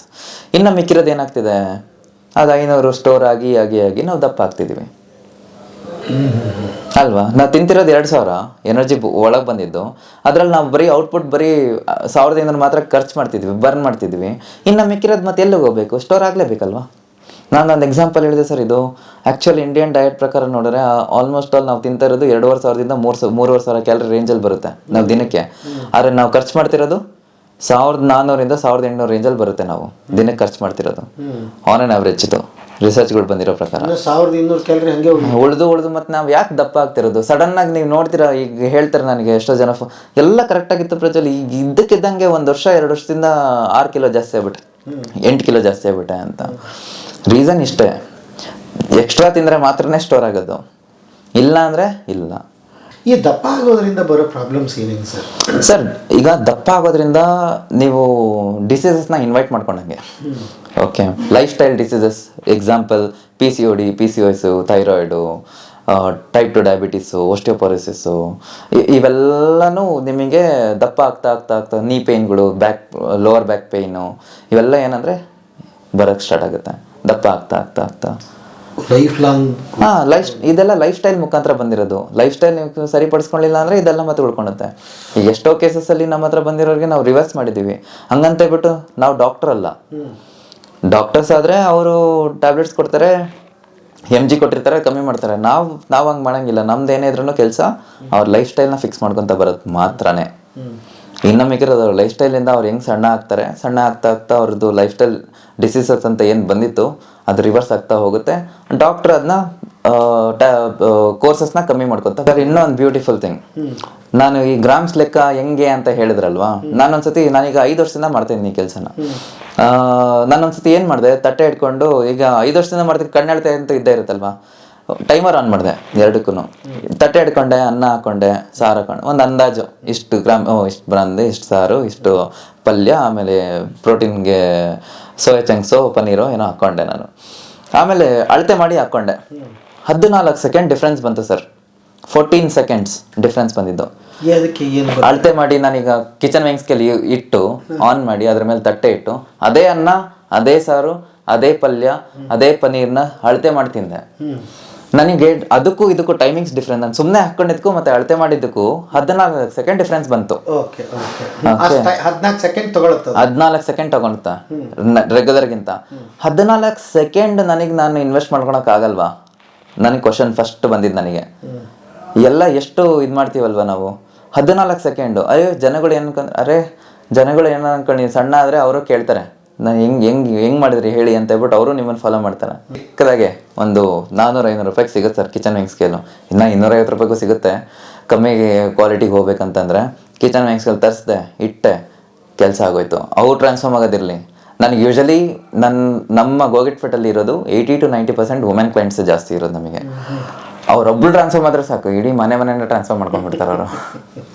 ಹಂಗೆ ಆಗಿರೋದು ನಮ್ಮದು. ಅವರೊಬ್ರು ಟ್ರಾನ್ಸ್ಫರ್ ಮಾಡಿಬಿಟ್ರೆ ಇಡೀ ಫ್ಯಾಮಿಲಿನ ಬಂದ್ಬಿಡುತ್ತೆ. ಇಲ್ಲ ಅವರೇ ಖುದ್ದಾಗಿ ನಿಂತ್ಬಿಟ್ಟು, ಅವರೇ ಈಗ ಹೆಂಗಿದ್ರು ಫ್ರೀ ಡಯಟ್ ಪ್ಲಾನ್ ಅಂತ ಹೇಳಿದ್ನಲ್ಲ, ಅವರೇ ಅವ್ರ ಹಸ್ಬೆಂಡ್ದೆಲ್ಲ ಜನ್ರೇಟ್ ಮಾಡ್ಕೊತಾರೆ. ಅವರೇ ನೋಡ್ಬಿಟ್ಟು ಅವರೇ ಮಾಡೋಕ್ಕೆ ಸ್ಟಾರ್ಟ್ ಮಾಡಿಬಿಡ್ತಾರೆ ಅವರು. ನಿಮಗೆ ಏನು ಬೇಕು? ಸಣ್ಣ ಆಗಬೇಕಾ, ದಪ್ಪ ಆಗಬೇಕಾ? ಫಿಟ್ಟಾಗಿ ಕಾಣಿಸ್ಬೇಕು, ಚೆನ್ನಾಗಿ ಕಾಣಿಸ್ಬೇಕು, ಹೆಲ್ದಿಯಾಗಿರಬೇಕು, ಲೈಫ್ ಲಾಂಗ್ ಅದನ್ನ ಕ್ಯಾರಿ ಮಾಡ್ಕೊಂಡು ಹೋಗ್ಬೇಕು. Sustainable approach. ನೀವು ಅದು ದುಡ್ಡು, ಎನರ್ಜಿ ಮತ್ತು ಟೈಮ್ ಎಲ್ಲ ಇನ್ವೆಸ್ಟ್ ಮಾಡ್ತಿದ್ರು, ಅಲ್ಲಿ ರಿಸಲ್ಟ್ ತೆಗಿಲೇಬೇಕು ಅನ್ನೋರು ಮಾತ್ರ ನನ್ನ ಹತ್ರ ಬರ್ತಾರೆ. ಬನ್ನಿ ಅಂತಾನೆ ಹೇಳ್ದೆ, ಅವ್ರನ್ನ ಮಾತ್ರನೇ ಕರಿತೀನಿ ನಾನು. ಸುಮ್ಮನೆ ಬಂದು ಟೈಮ್ ವೇಸ್ಟ್ ಮಾಡಿದೆ, ಸುಮ್ಮನೆ ಬಂದೆ ಎಕ್ಸ್ಪೆರಿಮೆಂಟ್ ಮಾಡೋಣ, ನೋಡೋಣ ನಿಂದು ಒಂದು ಅಂತ ಕೇಳಿ ಇದು ಮಾಡೋಣ, ಅವನ್ನೆಲ್ಲ ನಾನು ಸ್ಟಾರ್ಟಿಂಗಲ್ಲೇ ಎಲಿಮಿನೇಟ್ ಮಾಡಿಬಿಡ್ತೀವಿ. ಇನ್ನು ನಾವು ಒಂದು ಸ್ವಲ್ಪ ಟೈಮ್ ತೊಗೊತೀವಿ ಸರ್. ಯೂಶಲಿ ನಮ್ಮ ಹತ್ರ ಎನ್ರೋಲ್ ಆದಮೇಲೆ ಏನಾಗುತ್ತೆ, ಒಂದು 40 ಕ್ವಶನ್ಸ್ ಬರುತ್ತೆ, ಅವರೆಲ್ಲ ಆನ್ಸರ್ ಮಾಡ್ತಾರೆ. ನಾವು ಒಂದು ಸ್ವಲ್ಪ ಟೈಮ್ ತೊಗೊತೀವಿ, 1 ವಾರ 2 ವಾರ. ಈಗ ನೆಕ್ಸ್ಟ್ ಹೋಗ್ತಾ ಏಪ್ರಿಲಿಂದ ಮೋಸ್ಟ್ಲಿ ಅದನ್ನು 2 ದಿನ 3 ದಿನಕ್ಕೆ ಇಳಿಸ್ತೀವಿ ಟೈಮ್ ಇನ್ನೂ ಕಮ್ಮಿ ಮಾಡ್ತಾ ಹೋಗಬೇಕು, ಜಾಸ್ತಿ ಕಾಯಿಸೋದು ಬೇಡ ಅಂತೇಳ್ಬಿಟ್ಟು. ಆ ಟೈಮ್ ಏನಿರುತ್ತಲ್ಲ, ಹಂಗೆ ಯಾರನ್ನ ಕಾಯ್ತಾರಲ್ಲ, ಕಾದ್ಬಿಟ್ಟು ತಗೊಂಡಿರೋರು ಇದ್ದಾರೆ ನಮ್ಮ ಹತ್ರ. ಚೆನ್ನಾಗಿ ಮಾಡ್ತಾರೆ ಸರ್. ಪೇಷನ್ಸ್ ಇರಲ್ಲ ಅಂದ್ರೆ ಏನು ಒಂದು ಫುಡ್ ಆಯ್ತು ಮತ್ತೆ ಏನೇನ್ ಮಾಡಿಸ್ತೀರಿ ನೀವು? Sir. Diet plan, workout plan ಎರಡು. ವರ್ಕೌಟ್ ಎರಡೇ ಬೇಕಾಗಿರೋದು ನಮಗೆ. ಈಗ ನಿಮಗೆ ನೀವ್ ಹೇಳೋದು ನೋಡಿದ್ರೆ ಆರಾಮಾಗಿ ಮನೆಗಿರೋರು ಮಾಡ್ಬೋದಪ್ಪ ಅಂತ ಅನ್ಸುತ್ತೆ. ನಾನು ಎಲ್ಲೋ ಕೆಲ್ಸಕ್ಕೆ ಹೋಗ್ತೀನಿ, ಗಾರ್ಮೆಂಟಿಗೆ ಹೋಗ್ತೀನಿ, ಏನು ಸಣ್ಣ ಪುಟ್ಟ ಕೆಲಸ ಮಾಡ್ತೀನಿ, ಆಫೀಸ್ಗೆ ಹೋಗ್ತೀನಿ, ಹೋಗಿ ಬರೋ ಒಳಗಡೆ ಟೈರ್ಡ್ ಆಗ್ಬಿಡುತ್ತೆ, ಬೆಳಿಗ್ಗೆ ಹೋಗ್ತೀನಿ, ನೈಟ್ ಬರ್ತೀನಿ, ಇದನ್ನೆಲ್ಲ ಮಾಡೋದು ಯಾವಾಗ? ಸರ್ ಇವಾಗ ನಮ್ದು ಫ್ಲೆಕ್ಸಿಬಲ್ ರೂಟೀನ್ ಅಂತ ಏನಿಲ್ಲ. ಅಂದ್ರೆ 6 ಗಂಟೆಗೆ ಎದ್ದು ವರ್ಕೌಟ್ ಮಾಡ್ರಿ, ಇಲ್ಲ ಸಾಯಂಕಾಲ 6 ಗಂಟೆಗೆ ಬಂದು ಲೈವ್ ಕ್ಲಾಸಸ್ ಜಾಯ್ನ್ ಆಗಿ ಅಂತ. ಫಸ್ಟ್ ಆಫ್ ಆಲ್ ನಾವು ಲೈವ್ ಕ್ಲಾಸಸ್ನ ನಾನು ಒಪ್ಪೋದೇ ಇಲ್ಲ. ಯಾಕಂದ್ರೆ ಡಿಫ್ರೆಂಟ್ ಏಜ್ ಗ್ರೂಪ್ಸ್ ಇರುತ್ತೆ, ಒಬ್ಬೊಬ್ಬರಿಗೆ ಒಂದೊಂದು ಹಿಸ್ಟ್ರಿ ಇರುತ್ತೆ. ನೀ ಪೇನ್ ಇರ್ಬೋದು, ಬ್ಯಾಕ್ ಪೇನ್ ಇರ್ಬೋದು. ಒಬ್ಬೊಬ್ರು ಚೆನ್ನಾಗಿ ಮಾಡ್ಬೋದು, ಒಬ್ಬೊಬ್ರು ಚೆನ್ನಾಗಿ ಮಾಡಲ್ಲ. ನನ್ನ ಪ್ರಕಾರ ಲೈವ್ ಕ್ಲಾಸಸ್ ಅಂದರೆ ನಾನು ಅವ್ರಿಗೆಲ್ಲ ಮೋಸ ಮಾಡ್ದಂಗೆ. ಯಾಕಂದರೆ ಟೈಮ್ ಕೊಡೋಕ್ಕಾಗಲ್ಲ, ಎಲ್ಲರ ಮೇಲೂ ಫೋಕಸ್ಡ್ ಆಗಿ ಇದು ಮಾಡೋಕ್ಕಾಗಲ್ಲ. ಅದಕ್ಕೋಸ್ಕರ ಏನು ಮಾಡ್ಬಿಟ್ವಿ, ಕಸ್ಟಮೈಸ್ಡ್ ಡಯಟ್ ಪ್ಲಾನ್ ಮತ್ತು ವರ್ಕೌಟ್ ಪ್ಲಾನ್ ಕೊಡೋದು ನಾವು. ಕಸ್ಟಮೈಸ್ಡ್ ವರ್ಕೌಟ್ ಪ್ಲಾನ್ ಅಂತಂದರೆ ನಾನು ಇವಾಗ 19 ವರ್ಷ ಹುಡುಗಿರಿಗೆ ಕೊಟ್ಟಂಗೆ ನಾನು 70 ಇಯರ್ ಓಲ್ಡ್ ವುಮೆನ್ಗೆ ಕೊಡೋಕ್ಕಾಗಲ್ಲ. ನಮ್ಮ ಹತ್ರ 77 ವರ್ಷದವರು ಮಾಡ್ತಿದ್ದಾರೆ. ಅವು 50 ಮೇಲೆ ತುಂಬ ಜನ ಮಾಡ್ತಿದ್ದಾರೆ ನಮ್ಮ ಹತ್ರ, ತುಂಬ ಜನ. ಸೊ ಹಿಂಗೆ ಕೊಡೋಕ್ಕಾಗಲ್ಲ ನಾನು. ಸೊ ಏನು ಮಾಡ್ತೀವಿ, ಕಸ್ಟಮೈಸ್ ಮಾಡಿಬಿಟ್ಟು ಅವರಿಗೆ ಇವತ್ತಿನ ಡೇಟ್ ಕ್ಲಿಕ್ ಮಾಡಿದ ತಕ್ಷಣ ಇವತ್ತಿನ ಡಯಟ್ ಪ್ಲಾನು ಮತ್ತು ವರ್ಕೌಟ್ ಪ್ಲಾನ್ ಬಂದ್ಬಿಡುತ್ತೆ. ವರ್ಕೌಟ್ ಪ್ಲಾನ್ ಕ್ಲಿಕ್ ಮಾಡಿ ಅವ್ರು ಯಾವಾಗ ಬೇಕಾದ್ರೂ ಮಾಡ್ಬೋದು. ಬೆಳಗ್ಗೆನೇ ಮಾಡಿ, ರಾತ್ರಿನೇ ಮಾಡಿ, ಸಾಯಂಕಾಲನೇ ಮಾಡಿ, ಮಧ್ಯರಾತ್ರಿ ಮಾಡೋದು ಇಂಪಾರ್ಟೆಂಟು. ಆಮೇಲೆ ನಮಗೋಸ್ಕರ ಒಂದು ಅರ್ಧ ಮುಕ್ಕಾಲು ಗಂಟೆ ಟೈಮ್ ತೆಗಿಲೇಬೋದಲ್ಲ ಸರ್ ನಾವು. ಆಮೇಲೆ ಅದಕ್ಕೆ ತಕ್ಕಂತೆ ರಿಸಲ್ಟ್ ಸಿಗುತ್ತೆ ನಿಮಗೆ. ಆ್ಯಕ್ಚುಲಾಗಿ ನಾನು ಹೇಳ್ಬೇಕಂದ್ರೆ ದುಡ್ಡು ಉಳಿಸ್ತೀನಿ ನಾನು. ನಾನು ಆ್ಯಕ್ಚುಲಾಗಿ fancy food, first of all ನಮ್ಮ ಚಾರ್ಜಸ್ ತುಂಬ ಮಿನಿಮಲ್. ಈಗೇನು ಇಂಡಸ್ಟ್ರಿಯಲ್ಲಿ ನಡೀತದೆ, ಫಿಟ್ನೆಸ್ ಇಂಡಸ್ಟ್ರಿ ಅಂತ ಬಂದು ತಿಂಗಳಿಗೆ ಆನ್ ಆನ್ ಆವ್ರೇಜ್ ನಾನು ನೋಡ್ತಿರೋದು 8,000ದಿಂದ 15,000ವರೆಗೂ ನಡೀತಾ ಇದೆ. ನಾವು ಕೊಟ್ಟಿರೋ ಪ್ಲಾನ್, ನಮ್ದು ಬೇಸಿಕ್ ಪ್ಲಾನ್ ಸ್ಟಾರ್ಟ್ ಆಗೋದೆ 12 ವಾರಕ್ಕೆ 4,999. 12 ವಾರಕ್ಕೆ 3 ತಿಂಗಳಿಗೆ 5,000, which includes diet plan, workout plan ಎಲ್ಲ. ಅದ್ರಿಂದ ಸ್ಟಾರ್ಟ್ ಆಗುತ್ತೆ. ನಮ್ಮ ಹತ್ರನೂ 90,000ವರೆಗೂ ಪ್ಲಾನ್ ಇದೆ ಸರ್. ಆದರೆ ನಮ್ದು ಹೆಂಗೆ ಅಂದರೆ 90,000ವರೆಗೂ ಇದೆಯಾ? ಹೆಂಗೆ ಅಂದರೆ 12 ವಾರ, 24 ವಾರ, 52 ವಾರ, ಇದು ಸಿಂಗಲ್ಲು ಒಬ್ಬೊಬ್ಬರಿಗೆ. Duo plan, trio plan, family plan 5 ಜನಕ್ಕೆ 6 ಜನಕ್ಕೆ ಅಂತ ಹೇಳ್ಬಿಟ್ಟು ಟೀಮ್ ಪ್ಲ್ಯಾನ್ ಅಂತ. 6 ಜನ ಒಂದು ವರ್ಷದ ಏನಾದ್ರು ತೊಗೊತೀನಿ ಅಂತಂದರೆ 90,000 6 ಜನಕ್ಕೆ. ಓಕೆ, ಅಂದರೆ ಫ್ಯಾಮಿಲಿ ಬಂದು ಜಾಯ್ನ್ ಆಗ್ತಾರಲ್ಲ ಸರ್ ನಮ್ಮ ಹತ್ರ. ಸೊ ಸೆಕೆಂಡು, ನಾವು ಯಾವುದೇ ಥರದ ಸೂಪರ್ ಫುಡ್ಸ್ನ ಇಂಟ್ರೊಡ್ಯೂಸ್ ಮಾಡಿಸಲ್ಲ. ಇನಿಷಿಯಲಿ ಅವರಿಗೆ ಸ್ಟಾರ್ಟಿಂಗಲ್ಲಿ 1-2 ಎಕ್ವಿಪ್ಮೆಂಟ್ ಥರ ಕೇಳ್ತೀವಿ. ಕಿಚನ್ ವೇಯಿಂಗ್ ಸ್ಕೇಲು ಮತ್ತು ಹೋಮ್ ವರ್ಕೌಟ್ ಏನೋ ಚೂಸ್ ಮಾಡಿದರೆ ರೆಸಿಸ್ಟೆನ್ಸ್ ಬ್ಯಾಂಡ್ ಸೆಟ್ ಅಂತ ಸಿಗುತ್ತೆ. ಒಂದು 800-900 ರೂಪಾಯಿ ಆಗುತ್ತೆ ಅಮೆಝಾನಲ್ಲಿ. ಇವು ಬಿಟ್ಟರೆ ನಾನು ಮತ್ತೇನು ಖರ್ಚು ಮಾಡಿಸಲ್ಲ ಅವರಿಗೆ. ಮನೇಲಿ ಏನು ಆರಾಮಾಗಿ ಅನ್ನ ಸಾರು ಪಲ್ಯ ತಿನ್ಕೊಂಡು, ಈಗ ಪ್ರೋಟೀನ್ ಸೋರ್ಸ್ ಅಂತ ಹೇಳ್ಬಿಟ್ಟು ಪನ್ನೀರು ಇಲ್ಲ ಸೋಯಾನೋ, ಎಗ್ಗು, ಚಿಕನ್ ತಿನ್ನೋ ಚಿಕನ್ನು, ಅದು ಅವ್ರವ್ರ ಪ್ರಿಫರೆನ್ಸಸ್. ಅದು ತಿನ್ನಲೇಬೇಕು ಅಂತ ಏನಿಲ್ಲ. ಅಂದರೆ ಈಗ ಪ್ರೋಟೀನ್ ತಿನ್ನಲೇಬೇಕು ಅಂತ ಹೇಳ್ತೀನಿ, ಸೋರ್ಸ್ ಇದೇ ತಿನ್ಬೇಕು ಅಂತ ನಾನು ಹೇಳ್ತಾ ಇಲ್ಲ. ನಾನು ಅವರಿಗೆ ಬಿಡ್ತಾ ಇದ್ದೀನಿ. ಓಕೆ, ಬಜೆಟ್ ಫ್ರೆಂಡ್ಲಿ, ತಿಂಗಳ ದುಡ್ಡು ಉಳಿಸ್ತಾ ಇದ್ದೀನಿ. ಅನ್ನ ಸಾರು ಎಲ್ಲ ಅಳತೆ ಮಾಡ್ತೀನಿ, ಎಲ್ಲನೂ ಉಳಿತಾ ಇದೆ ಸರ್. ಆನ್ ಆನ್ ಆವ್ರೇಜ್ ಕರೆಕ್ಟಾಗಿ ಕ್ಯಾಲ್ಕುಲೇಟ್ ಮಾಡಿದ್ರೆ ತಿಂಗಳಿಗೆ ಒಂದು 10-15 ಸಾವಿರಕ್ಕೆ ಏನು ಮೋಸ ಇಲ್ಲ ಉಳಿಸೋದು ನಾವು. 10-15 ಸಾವಿರಕ್ಕೆ ಒಂದು ತಿಂಗಳಿಗೆ? ಹೌದು. ಅವ್ರು ಡಾಕ್ಟರ್ ಖರ್ಚು ಅದು ಇದು ಅಂತ ಅಂದ್ರೂ ಸಹ ನೋಡಿ, ವರ್ಷಕ್ಕೆ ಆಲ್ಮೋಸ್ಟ್ ಅಲ್ಲಿ ನಾವು 1.5 ಲಕ್ಷ ಉಳಿಸ್ದಂಗೆ ನಾವು. ಜೀವಿತಾವಧಿಯಲ್ಲಿ ಲೆಕ್ಕ ಹಾಕಿದ್ರೆ ಕೋಟಿ ಲೆಕ್ಕದಲ್ಲಿ ಇರುತ್ತೆ ಅದು. ಅಷ್ಟು ಉಳಿಸ್ತಾ ಇದೀವಿ ನಾವು. ಇನ್ನೇನು ಬೇಕು ಅವರಿಗೆ. ನಾವು ರಿಸಲ್ಟ್ ಕೊಡ್ತಾ ಇದೀವಿ ಸರ್. ನಮ್ದು ರಿಸಲ್ಟ್ ಓರಿಯೆಂಟೆಡ್. ನಮಗೆ ರಿಸಲ್ಟ್ ಕೊಡ್ತೀವಿ. ನಮಗೆ ಏನಂದ್ರು ನಿಮ್ಮ ಟೈಮ್ ಏನು ಇನ್ವೆಸ್ಟ್ ಮಾಡ್ತಿದ್ರೆ ಅದು ಕರೆಕ್ಟಾಗಿ ಉಪಯೋಗಿಸ್ಕೊಂಡು ಹೋಗಿ. ಆಮೇಲೆ ಎಜುಕೇಟ್ ಮಾಡ್ತೀವಲ್ವ ನಾವು. ಈಗ ಫಾರ್ ಎಕ್ಸಾಂಪಲ್, ನಾನು ಅನ್ನ ತಿನ್ನೋದು ಬಿಡಿಸ್ದೆ, ಇಲ್ಲ ಅದು ತಿನ್ನಬೇಡಿ, ನಟ್ಸ್ ತಿನ್ನಬೇಡಿ, ಫ್ರೂಟ್ಸ್ ತಿನ್ನಬೇಡಿ, ಇಲ್ಲ ತಿನ್ನಿ, ಅದನ್ನ ಮಾತ್ರ ತಿನ್ನಿ, ನಾನು ಏನು ಹೇಳ್ತಾ ಇಲ್ಲ. ನಾನು ಹೇಳ್ತಿರೋದು ವಿತಿನ್ ದ ಕ್ಯಾಲರೀಸಲ್ಲಿ ಹೆಂಗೆ ಆಟ ಆಡೋದು, ಅದನ್ನ ದಿನನಿತ್ಯ ತಿನ್ನೋದ್ರಲ್ಲಿ ಹೆಂಗೆ ಆಟ ಆಡೋದು, ನಾವು ಫುಡ್ ಜೊತೆ ಹೆಂಗೆ ಆಟ ಆಡೋದು, ಹೆಂಗೆ ಬ್ಯಾಲೆನ್ಸ್ ಮಾಡೋದು. ಇಲ್ಲಿ ಅವ್ರಿಗೆ ಔಷಧಿ ರೂಪದಲ್ಲಿ ನೀವು ಅದನ್ನ ತಗೊಳ್ಳಿ ಅಂತ ಹೇಳ್ತಿಲ್ಲ. ಹೌದು ಅಲ್ವಾ? ಹೊರಗಡೆಯಿಂದ ಯಾವುದೋ ಆಹಾರ ಇಲ್ಲಪ್ಪ, ಇದು ಆರ್ಗ್ಯಾನಿಕ್ ಏನೋ ಬೆಳೆದಿದ್ದು, ನೀವು ಇದನ್ನೇ ತಿನ್ಬೇಕು, ಇಲ್ಲಿಂದ ನನ್ನ ಪ್ರಾಡಕ್ಟ್ ತಂದು ಬಳಸಿ ಅಂತ ನೀವು ಹೇಳ್ತಿಲ್ಲ. ಅದು ಖುಷಿ ಆಗ್ತಿರೋದು ನನಗೆ. ನಿಮ್ಮ ಮನೆಯಲ್ಲೇ, ನಿಮ್ಮ ಅಡಿಗೆ ಮನೆಯಲ್ಲೇ ನಿಮ್ಮ ಆರೋಗ್ಯ ಇದೆ, ನಿಮ್ಮ ಮನೆಯಲ್ಲೇ ನಿಮ್ಮ ಆರೋಗ್ಯ ಇದೆ. ಹೌದು, ನೀವು ಇಷ್ಟು ಮಾಡಿ ಸಾಕು ಅಂತ ಹೇಳ್ತಿದ್ದಕ್ಕೋಸ್ಕರನೇ ನಾನು ಸಂದರ್ಶನ ಮಾಡ್ತಿರೋದು. ತುಂಬಾ ಜನಕ್ಕೆ ಏನಾಗ್ತಿದೆ, ಏನಾದ್ರೂ ಹೇಳಿದ ತಕ್ಷಣ ಅದ್ರ ಹಿಂದೆ ಒಂದು ಹಿಡನ್ ಅಜೆಂಡಾ ಇಟ್ಕೊಂಡು ಬಂದ್ಬಿಟ್ಟಿರ್ತಾರೆ. ಅದು ಕಷ್ಟ. ಬಟ್ ನೀವೇನು ಹೇಳಿದ್ರೆ ನಿಮ್ಮ ಸೇವೆ ಒಂದಿಷ್ಟು ದುಡ್ಡು ನಿಮಗೆ. ಹೌದು ಸರ್, ಹೌದು. ನಾನು ಇವಾಗ ಪ್ರಾಫಿಟ್, ಹೌದು ನಾನು ಪ್ರಾಫಿಟ್ಸ್ ಮಾಡ್ತಾ ಇದ್ದೀನಿ ಸೆಂಟ್ಸ್ ಲೆಕ್ಕದಲ್ಲಿ. ಏನ್ ತೀರಾ ಲಕ್ಷಾಂತರ ರೂಪಾಯಿ ಎಲ್ಲ ಪ್ರಾಫಿಟ್ ಮಾಡ್ತಾ ಇಲ್ಲ ನಾವು, ಸೆಂಟ್ಸ್ ಲೆಕ್ಕದಲ್ಲಿ ಮಾಡ್ತಾ ಇದೀವಿ. ಬಟ್ ಮಾಡ್ತಾ ಇದೀವಿ. ಕೆಲ್ಸದ ಮೇಲೆ ತುಂಬಾನೇ ಪ್ರೀತಿ ಇದೆ, ತುಂಬಾನೇ ರೆಸ್ಪೆಕ್ಟ್ ಇದೆ. ಪ್ರತಿದಿನ 1-4-5 ಜನ ಫೋನ್ ಮಾಡಿ ಹೇಳ್ತಾರೆ ನಂಗೆ, ಪ್ರಜ್ವಲ್ ಹಂಗಾಯ್ತು ಹಿಂಗಾಯ್ತು, ಅಷ್ಟು ಚೆನ್ನಾಗಾಯ್ತು, ನಿನ್ನನ್ನು ಮರೆಯೋಕೆ ಆಗಲ್ಲ ಹಂಗಾಯ್ತು ನನ್ನ ಲೈಫಲ್ಲೇ ನಾನು ಅನ್ಕೊಂಡಿರಲಿಲ್ಲ ಈ ಥರ ಆಗ್ತೀನಿ ಅಂತ ಹೇಳ್ಬಿಟ್ಟು. ದೀಸ್ ಆರ್ ಆಲ್ ನನಗೆ ಈಗ ಸಕ್ಸಸ್ ರೇಟ್ ಅಂತ ಕೇಳಿದ್ರೆ ನೀವು, ನಾನು 100% ಅಂತ ನಾನು ಹೇಳ್ಕೊಳಲ್ಲ. ಅಂದ್ರೆ ಯಾರ್ಯಾರು 100% ಕೊಟ್ಟಿದ್ದಾರೋ 100% ರಿಸಲ್ಟ್ ಕೊಟ್ಟಿದ್ದೀವಿ ನಾವು. ಕತೆ ಹೇಳ್ತಾ ಇದ್ರೆ ನಾವು ಕತೆ ಕೇಳಿಸ್ಕೊಬೇಕಾಗತ್ತೆ ಅಷ್ಟೆಲ್ಲ ಸರ್. ಈಗ ಅವ್ರ ಬದಲು ನಾನು ಹೋಗಿ ವರ್ಕೌಟ್ ಮಾಡೋಕ್ಕಾಗಲ್ಲ, ಅವ್ರ ಬದಲು ನಾನು ಹೋಗಿ ಡಯಟ್ ಮಾಡೋಕ್ಕಾಗಲ್ಲ, ಅವರೇ ಮಾಡಬೇಕು. ಅವ್ರೇನಾದ್ರು ನನಗೆ ಕೇಳಿದ್ರೆ ಇದು ಹಿಂಗಾಗ್ತಿದೆ, ಇಷ್ಟು ಸಮಸ್ಯೆ ಆಗ್ತಿದೆ, ಹಿಂಗಾಯ್ತು ಅಂತಂದ್ರೆ ನಾವು ಅದನ್ನ ಇದು ಮಾಡ್ತೀವಿ, ಸ್ಟ್ರಾಟಜೈಸ್ ಮಾಡಿ ಏನು ಮಾಡ್ಬೋದು, ಅವ್ರಿಗೆ ಅನುಕೂಲಕ್ಕೆ ಏನು ಮಾಡ್ಬೋದು. ನಮ್ಗೆ ಡೈಲಿ ಒಂದೊಂದು ಸ್ಕ್ರೀನ್ಶಾಟ್ ಕಳಿಸ್ತಾ ಹೋಗ್ತಾರೆ, ಎಷ್ಟಿಂದ ಎಷ್ಟು ಖರ್ಚು ಮಾಡಿದೆ ಅಂತ. ಆ ಸ್ಕ್ರೀನ್ಶಾಟಲ್ಲಿ ಹೇಳ್ಬಿಡುತ್ತೆ. ಆ ಸ್ಕ್ರೀನ್ಶಾಟ್ ಸಮೇತ ಅವ್ರು ಅನಲೈಸ್ ಮಾಡೋಷ್ಟು ನಾವು ಎಜುಕೇಟ್ ಮಾಡ್ತೀವಿ. ಫುಡ್ಡನ್ನ ಟ್ರ್ಯಾಕ್ ಮಾಡೋದನ್ನ ಎಜುಕೇಟ್ ಮಾಡ್ತೀವಿ. ಮೊಬೈಲ್ ಯೂಸ್ ಮಾಡೋಕ್ಕೆ ಬಲ್ಲದವರು ಸಮೇತ ತುಂಬ ಜನ ನಮ್ಮ ಹತ್ರ ಬಂದು ಅವ್ರಿಗೆ ಹೇಳ್ಕೊಟ್ಟು ಅವ್ರ ಮಕ್ಳುಗಳು ಜವಾಬ್ದಾರಿ ತಗೊಂತಾರೆ ಸರ್. ಎಷ್ಟೋ ಜನಕ್ಕೆ ಮಕ್ಕಳು ಮುಂದೆ ನಿಂತ್ಕೊಂಡು ಜವಾಬ್ದಾರಿ ತಗೊಂಡು ಹಿಂಗಮ್ಮ ಅಂತ ಹೇಳ್ಕೊಟ್ಟು ಅವರಿಗೆ ಒಂದು ವಾರ ಟ್ರೈನಿಂಗ್ ಕೊಟ್ಟು ಸ್ಟಾರ್ಟ್ ಮಾಡಿರೋರು ಇದ್ದಾರೆ. Just imagine 55 year old 60 year old ಅವರು 20-25 ಕಿಲೋ ಇಡ್ಸ್ತಾರೆ ಆ ಏಜಲ್ಲಿ ಅಂತಂದರೆ ಎಷ್ಟು ಅದ್ಭುತ. ಅಂದರೆ ನನಗೆ ಅವ್ರು ನೋಡಿದ್ರೆ ಖುಷಿ ಆಗುತ್ತೆ. ನಮಸ್ಕಾರ, ನನ್ನ ಹೆಸರು ರಾಜೇಶ್ವರಿ ಅಂತ. ನಾನು ಯೂಟ್ಯೂಬ್ ಚಾನಲ್ ಮಾಡ್ತಾ ಇದ್ದೆ, ಗಾಯ ಬ್ಲಿಟ್ಸ್ ಯೂಟ್ಯೂಬ್ ಚಾನಲ್ಲು. ಅದು 2 ವರ್ಷದಿಂದ ಫಾಲೋ ಮಾಡ್ತಾ ಇದ್ದೀನಿ ಗಾಯತ್ರಿ ಅವ್ರದ್ದು. ಅದರಲ್ಲಿ ಗೋ ಗೆಟ್ ಫಿಟ್ನೆಸ್ ಆ್ಯಪ್ ಮೊನ್ನೆ ವಿಡಿಯೋ ಹಾಕಿದ್ರು ಅವರೆಲ್ಲ. ಅದನ್ನು ನೋಡಿ ನಾನು ಇನ್ಸ್ಪೈರ್ ಆದೆ. ನಾನು ವೆಯ್ಟ್ ಜಾಸ್ತಿ ಆಗಿದ್ದೀನಿ, ನಾನು ವೆಯ್ಟ್ ಲಾಸ್ ಮಾಡ್ಕೋಬೋದಲ್ಲ ಅಂದ್ಬಿಟ್ಟು ನಾನು ನಮ್ಮ ಫ್ಯಾಮ್ಲಿಗೆಲ್ಲ ಕೇಳಿದೆ, ತೋರಿಸಿದೆ ವಿಡಿಯೋ ಎಲ್ಲ. ನೋಡಿರಿ, ನಾನು ಹಿಂಗೆ ಸೇರ್ಕೋಬೋದು, ಇದರಲ್ಲಿ ವೆಯ್ಟ್ ಲಾಸ್ ಮಾಡ್ಬೋದಲ್ಲ ಅಂತ. ಅವರೆಲ್ಲ ನೋಡಿ ಆಯ್ತು ಅಂತ ಸಪೋರ್ಟ್ ಮಾಡಿದರು. ಆಮೇಲೆ ಸೇರಿಕೊಂಡೆ ಅದಕ್ಕೆ. ಆದರೆ ನಾನು ವೆಯ್ಟ್ 72 kg ಇದ್ದೆ. ಅದು ಡಾಕ್ಟ್ರು ವೆಯ್ಟ್ ಕಡಿಮೆ ಮಾಡ್ಕೊಳ್ಳಿ ಅಂತಿದ್ರು. ಆರ್ಥ್ರೈಟಿಸ್ದು ಕಾಲು ನೋವು, ತುಂಬ ಮಂಡಿ ನೋವು ಜಾಸ್ತಿ ಇತ್ತು, ಆರ್ಥ್ರೈಟಿಸ್ ತುಂಬ ಜಾಸ್ತಿ ಇತ್ತು. ಅದಕ್ಕೆ ಕಡಿಮೆ ಮಾಡ್ಕೊಳ್ಳಿ, ವೆಯ್ಟ್ ಕಡಿಮೆ ಮಾಡ್ಕೊಳ್ಳಿ, ವಾಕಿಂಗ್ ಮಾಡಿ, ತರಕಾರಿ ಎಲ್ಲ ತಿನ್ನಿ, ಫುಡ್ಡಲ್ಲಿ ಡಯಟ್ ಮಾಡಿ ಅಂತ ಹೇಳ್ತಾಯಿದ್ರು ಡಾಕ್ಟ್ರು. ಹ್ಞೂ ಅಂತಿದ್ದೆ. ಅದು ಯಾವುದು ಮಾಡೋಕ್ಕೆ ಆಗ್ತಿರಲಿಲ್ಲ. ಹಂಗಾಗಿ ನಾನೇನು ಮಾಡಿದೆ, ಇದು ನೋಡಿದ್ನಲ್ಲ ಗಾಯತ್ರಿ ಅವ್ರ ವಿಡಿಯೋ ಹಾಕಿರೋದನ್ನು ನಾನು ನಮ್ಮ ಮನೆಯವರಿಗೆಲ್ಲ ತೋರಿಸಿ ಓಕೆ ಅಂದರು. ಸೇರ್ಕೊಂಡ್ಮೇಲೆ ಅದು ವಾಕಿಂಗು, ಎಕ್ಸಸೈಸು, ಫುಡ್ಡಲ್ಲಿ ಡಯಟ್ ಎಲ್ಲ ಹೇಳಿದರು. ಆದರೆ ನನಗೆ ವಾಕಿಂಗು 10,000 ಸ್ಟೆಪ್ಸ್ ಮಾಡೋಕ್ಕೆ ಆಗ್ತಿರ್ಲಿಲ್ಲ. ಸ್ಟಾರ್ಟಿಂಗಲ್ಲಿ 1 ಮಂತ್ ಕಷ್ಟ ಆಯಿತು, ವಾಕ್ ಮಾಡೋಕ್ಕೂ ಆಗ್ತಿರ್ಲಿಲ್ಲ. ಆಮೇಲೆ ಎಕ್ಸಸೈಸ್ ಅಂತೂ ಮಾಡಿರಲೇ ಇಲ್ಲ ಫಸ್ಟ್ ಟೈಮು. ಅದು ಎಕ್ಸಸೈಸ್ ಅವೆಲ್ಲ ಕಷ್ಟ ಆಯಿತು 1 ತಿಂಗಳು. ಈಗ ಸಲೀಸಾಗಿ ವಾಕಿಂಗ್ ಹೋಗ್ತೀನಿ, ಸಲೀಸಾಗಿ ಎಕ್ಸಸೈಸ್ ಮಾಡ್ತೀನಿ. ಫುಡ್ಡಲ್ಲಿನೂ ಎಷ್ಟು ತೊಗೋಬೇಕು, ಹೇಗೆ ತೊಗೋಬೇಕು, ಆರೋಗ್ಯ ಹೇಗೆ ನೋಡ್ಕೋಬೇಕು ಅನ್ನೋದು ಗೊತ್ತಾಯಿತು. ಪ್ರಜ್ವಲ್ ಸರ್ ತುಂಬ ಚೆನ್ನಾಗಿ ಹೇಳ್ಕೊಟ್ರು, ಸೂಪರಾಗಿ ಹೇಳ್ಕೊಟ್ಟಿದ್ದಾರೆ. ಅವರು ಎಲ್ಲ ಇದು ಮಾಡ್ತಿದ್ರು, ಎಕ್ಸ್ಪ್ಲೇನ್ ಮಾಡ್ತಿದ್ರು, ಯಾವ ಥರ ಇದು ಮಾಡಬೇಕು ಏನೂ ಇಲ್ಲ. ಏನು ಫೋನ್ ಮಾಡಿ ಕೇಳಿದ್ರು ಹೇಳ್ಕೊಡ್ತಿದ್ರು ನನಗೆ. ತುಂಬ ಚೆನ್ನಾಗಿ ಹೇಳ್ಕೊಟ್ರು. ಆದರೆ ಆರೋಗ್ಯವಾಗಿದ್ದೀನಿ ಇವಾಗ. ವೆಯ್ಟ್ ಲಾಸು ಆಗಿದೆ. 72 kg ಇದ್ದೆ, 54 kg ಆಗಿದ್ದೀನಿ ಇವಾಗ. ತುಂಬ ಖುಷಿಯಾಗಿದೆ. ನಮ್ಮ ಫ್ಯಾಮ್ಲಿಯಲ್ಲೆಲ್ಲ ತುಂಬ ಖುಷಿಯಾಗಿದ್ದಾರೆ. Prajwal sir thank you. ಈಗ ನೀವೇ ಎಷ್ಟು 100 ಕಿಲೋ ಇದ್ರಿ ಅಂತ ಹೇಳಿದ್ರಿ, ಎಷ್ಟು ನಾನು ಇವಾಗ 65 ಇದ್ದೀನಿ ಸರ್. ಆಲ್ಮೋಸ್ಟ್ ನಾನು 5 years ಆಯಿತು, 65 ಅಲ್ಲೇ ಇದ್ದೀನಿ. ಈಗ ನಿಮ್ದೆಲ್ಲ ಗ್ರಾಮ್ ಲೆಕ್ಕದಲ್ಲೇ ಊಟ ನಡೀತಾ ಇದೆಯಾ? ಹೌದು, ಈಗಲೂ ಹಂಗೆ. 3 meals ನನಗೆ ಟೈಮ್ ಅಫೋರ್ಡ್ ಮಾಡೋಕ್ಕಾಗಲ್ಲ ಅಂತ ಹೇಳ್ಬಿಟ್ಟು 2 big meals ಹೋಗ್ತೀನಿ ನಾನು.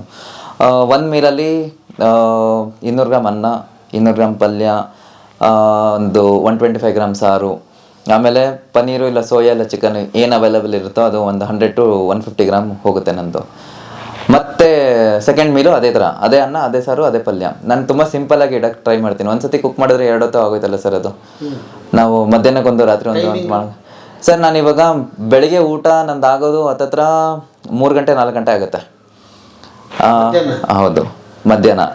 ಓಕೆ. ಇನ್ನೊಂದು 2ನೇ ಮೀಲ್ ಆಗೋದು ನಂದು ಹತ್ತತ್ರ ಮಧ್ಯರಾತ್ರಿ 2 ಗಂಟೆಗೇನೋ ಆಗುತ್ತೆ, 2 ಇಲ್ಲ 3 ಆಗುತ್ತೆ. ಯಾಕಂದ್ರೆ ನಾನು ಮಲಗೋದು, ಹೌದು, ನನ್ನ ಲೈಫ್ ಸ್ಟೈಲ್ ಇರೋದು ಹಾಗೆ. ನಾನು ಮಲಗೋದು 4 ಗಂಟೆ 5 ಗಂಟೆ ಆಗುತ್ತೆ. ಸೊ ಅದಕ್ಕೆ ತಕ್ಕಂತೆ ನನ್ನ ಲೈಫ್ ಸ್ಟೈಲ್ನ ನಾನು ಹಂಗೆ ರೆಡಿ ಮಾಡ್ಕೊಂಡಿದ್ದೀನಿ. ಕೇಳ್ತಾ ಇದ್ರೆ ನಾವೇ ನಿಮ್ಗೆ ಸೇರೋಣ ಅಂತ ಅನ್ಸುತ್ತೆ. ಇದು ನಾನು ಸೇರ್ಬೇಕಾದ್ರೆ ಏನು ಮಾಡಬೇಕು ನಾನು? ಸರ್, ನಮ್ಮದು ಗೋ ಗೆಟ್ ಫಿಟ್ ಅಂತ ಫಿಟ್ನೆಸ್ ಆ್ಯಪು. ಅದನ್ನ ಪ್ಲೇಸ್ಟೋರಲ್ಲಿ, ಆ್ಯಪ್ ಸ್ಟೋರಲ್ಲಿ ಎರಡರಲ್ಲೂ ಸಿಗುತ್ತೆ. It's a registered private limited company. So ಹಾಗಾಗಿ ಈಗ ಪ್ಲೇಸ್ಟೋರಲ್ಲಿ, ಆ್ಯಪ್ ಸ್ಟೋರಲ್ಲಿ ಎಲ್ಲ ಆ್ಯಪ್ನ ಬಿಡಲ್ಲ ಸರ್. ಸೊ ಅಥೆಂಟಿಕ್ ಆಗಿ ನೀವು ಅಲ್ಲೇನೂ ಸಮೇತ ರಿವ್ಯೂಸ್ ನೋಡ್ಬೋದು. ಉದ್ದುದ್ದ ರಿವ್ಯೂಸ್ ಹಾಕಿರ್ತಾರೆ ಕ್ಲೈಂಟ್ಸು. ಅಂದರೆ ಇದಾವೆ ಬ್ಯಾಡ್ ರಿವ್ಯೂ ಅಂತ ಬರೋದು. OTP ವರ್ಕ್ ಆಗ್ತಿಲ್ಲ, ಇದು ಆ್ಯಪ್ ಹ್ಯಾಂಗ್ ಆಗ್ತಿದೆ ಅಂತ ಹಾಕಿ ನನಗೆ ರಿವ್ಯೂಸ್ ಕಮ್ಮಿ ಬರುತ್ತೆ ಹೊತ್ತು ಸರ್ವಿಸ್ ಚೆನ್ನಾಗಿಲ್ಲ ಅಂತ ಹೇಳ್ಬಿಟ್ಟು ಹಾಕ್ಬಿಟ್ಟು ಯಾರೋ ರಿವ್ಯೂಸ್ ಕೊಟ್ಟಿಲ್ಲ ನಮಗೆ. ಅದನ್ನೆಲ್ಲ ತುಂಬ ಚೆನ್ನಾಗಿ ಇದು ಮಾಡಿದ್ದೀವಿ ಸರ್ವಿಸಸ್ ಇದ್ರ ಮೇಲೆ. ಆ್ಯಪ್ನ ಡೌನ್ಲೋಡ್ ಮಾಡ್ಕೊಂಡ್ಮೇಲೆ ಒಂದು ಅಕೌಂಟ್ ಕ್ರಿಯೇಟ್ ಮಾಡ್ಕೊತಾರೆ. ಆ್ಯಪ್ ಫ್ರೀ, ಅಕೌಂಟ್ ಕ್ರಿಯೇಟ್ ಮಾಡೋದು ಫ್ರೀ. ಆ್ಯಪ್ ಒಳಗೋಗಿ ಅವ್ರ ಟ್ರಾನ್ಸ್ಫಾರ್ಮೇಷನ್ ಎಲ್ಲ ನೋಡ್ಬೋದು. ಅಲ್ಲಿ ಬೇಕು ಅಂದರೆ ಕೋಚ್ನ ಹೈರ್ ಮಾಡ್ಕೊಬೋದು. ಕೋಚ್ ಹೈರ್ ಮಾಡ್ಕೊಳಕ್ಕೆ ಅಲ್ಲೇ ಕಾಣುತ್ತೆ ನಿಮಗೆ, ಗೋಗಿಟೇರ್ ಕೋಚ್ ಅಂತ ಕಾಣುತ್ತೆ. ಅಲ್ಲೇ ಆ್ಯಪ್ನ ಡೌನ್ಲೋಡ್ ಮಾಡಿಕೊಂಡು ಅಲ್ಲಿಂದ ನೆಕ್ಸ್ಟ್ ಪ್ರೊಸೀಜರ್ ಕೋಚ್ ಹೇಳ್ತಾ ಹೋಗ್ತಾರೆ ಅವರಿಗೆ. ಅದರಲ್ಲಿ ಫ್ರೀ ಕೂಡ ಇದೆ ಅಂತ ಹೇಳಿ. ಫ್ರೀ, ಹೌದು, free diet plan, free workout plan ಎಲ್ಲ ಇದೆ. ಅದನ್ನು ತಗೋಬಹುದು ಅವರು. ಅದನ್ನ ತಗೊಂಡಿದ್ದೀನಿ ಸರ್. ಅವ್ರು ಯಾರು ಬೇಕಾದ್ರೂ ಜನರೇಟ್ ಮಾಡ್ಕೊಬೋದು. ಅವ್ರಿಗೇನು ಅವ್ರ ಮನೆಯವರಿಗೆಲ್ಲರೂ ಜನರೇಟ್ ಮಾಡ್ಕೊಬೋದು. ಆದರೆ at the same time calories, fat, carbs, protein ಇದೇನು ಹೆಂಗೆ ಸ್ವಿಚ್ ಮಾಡೋದು ಫುಡ್ನ, ನಮ್ಮ ಮನೇಲಿ ಮಾಡಿರೋ ಫುಡ್ಡಿಗೆ ಹೆಂಗೆ ಸ್ವಿಚ್ ಮಾಡೋದು, ಇದನ್ನೆಲ್ಲ ಅವ್ರು ಕಲ್ತ್ಕೊಂಡ್ಬಿಟ್ರೆ ತುಂಬ ಸುಲಭವಾಗಿರುತ್ತೆ. ಇದು ಏಜ್ ಲಿಮಿಟ್ ಏನಿಲ್ಲ, ಯಾವ ವರ್ಷದಿಂದ ಯಾವ ವರ್ಷದ? 18+ ಸರ್. 18+. ನಮ್ಮ ಹತ್ರ 18+ ಇಂದ 77 ವರೆಗೂ ಮಾಡ್ತಿದ್ದಾರೆ ಇವಾಗ ಅಟ್ ಪ್ರೆಸೆಂಟ್. ಈಗ ಎಷ್ಟು ಜನ ಇಲ್ಲಿವರೆಗೆ ಇದ್ರ ಪ್ರಯೋಜನ ಪಡ್ತಿದ್ದಾರೆ ಸರ್? ಇದುವರೆಗೂ 1000 ಮೇಲೆ ಎನ್ರೋಲ್ಮೆಂಟ್ಸ್ ಆಗಿದೆ, 1000 ಜನ ಮೇಲೇ. ನನ್ನ ಹತ್ರ ಒಂದು 600+ ಟ್ರಾನ್ಸ್ಫಾರ್ಮೇಷನ್ ಇರ್ಬೇಕು ಸರ್ ಲೆಕ್ಕದ ಪ್ರಕಾರ. ಹಾಕಿರೋದು ನಾವು ಅಲ್ಲಿ ಡಿಸ್ಪ್ಲೇಗೆ ಹಾಕಿರೋದು ಒಂದು 20-30 ಹಾಕಿರ್ಬೋದು. ಯಾಕಂದ್ರೆ ಎಲ್ಲರೂ ಪರ್ಮಿಷನ್ ಕೊಡಲ್ಲ ಸರ್ ಹಾಕಕ್ಕೆ. ಅದು ಅವರು ಆಮೇಲೆ ನಮ್ಮ ಕಂಪ್ನಿ ಪ್ರೈವಸಿ ಪಾಲಿಸಿನೂ ಮೇಂಟೈನ್ ಮಾಡಬೇಕಲ್ಲ.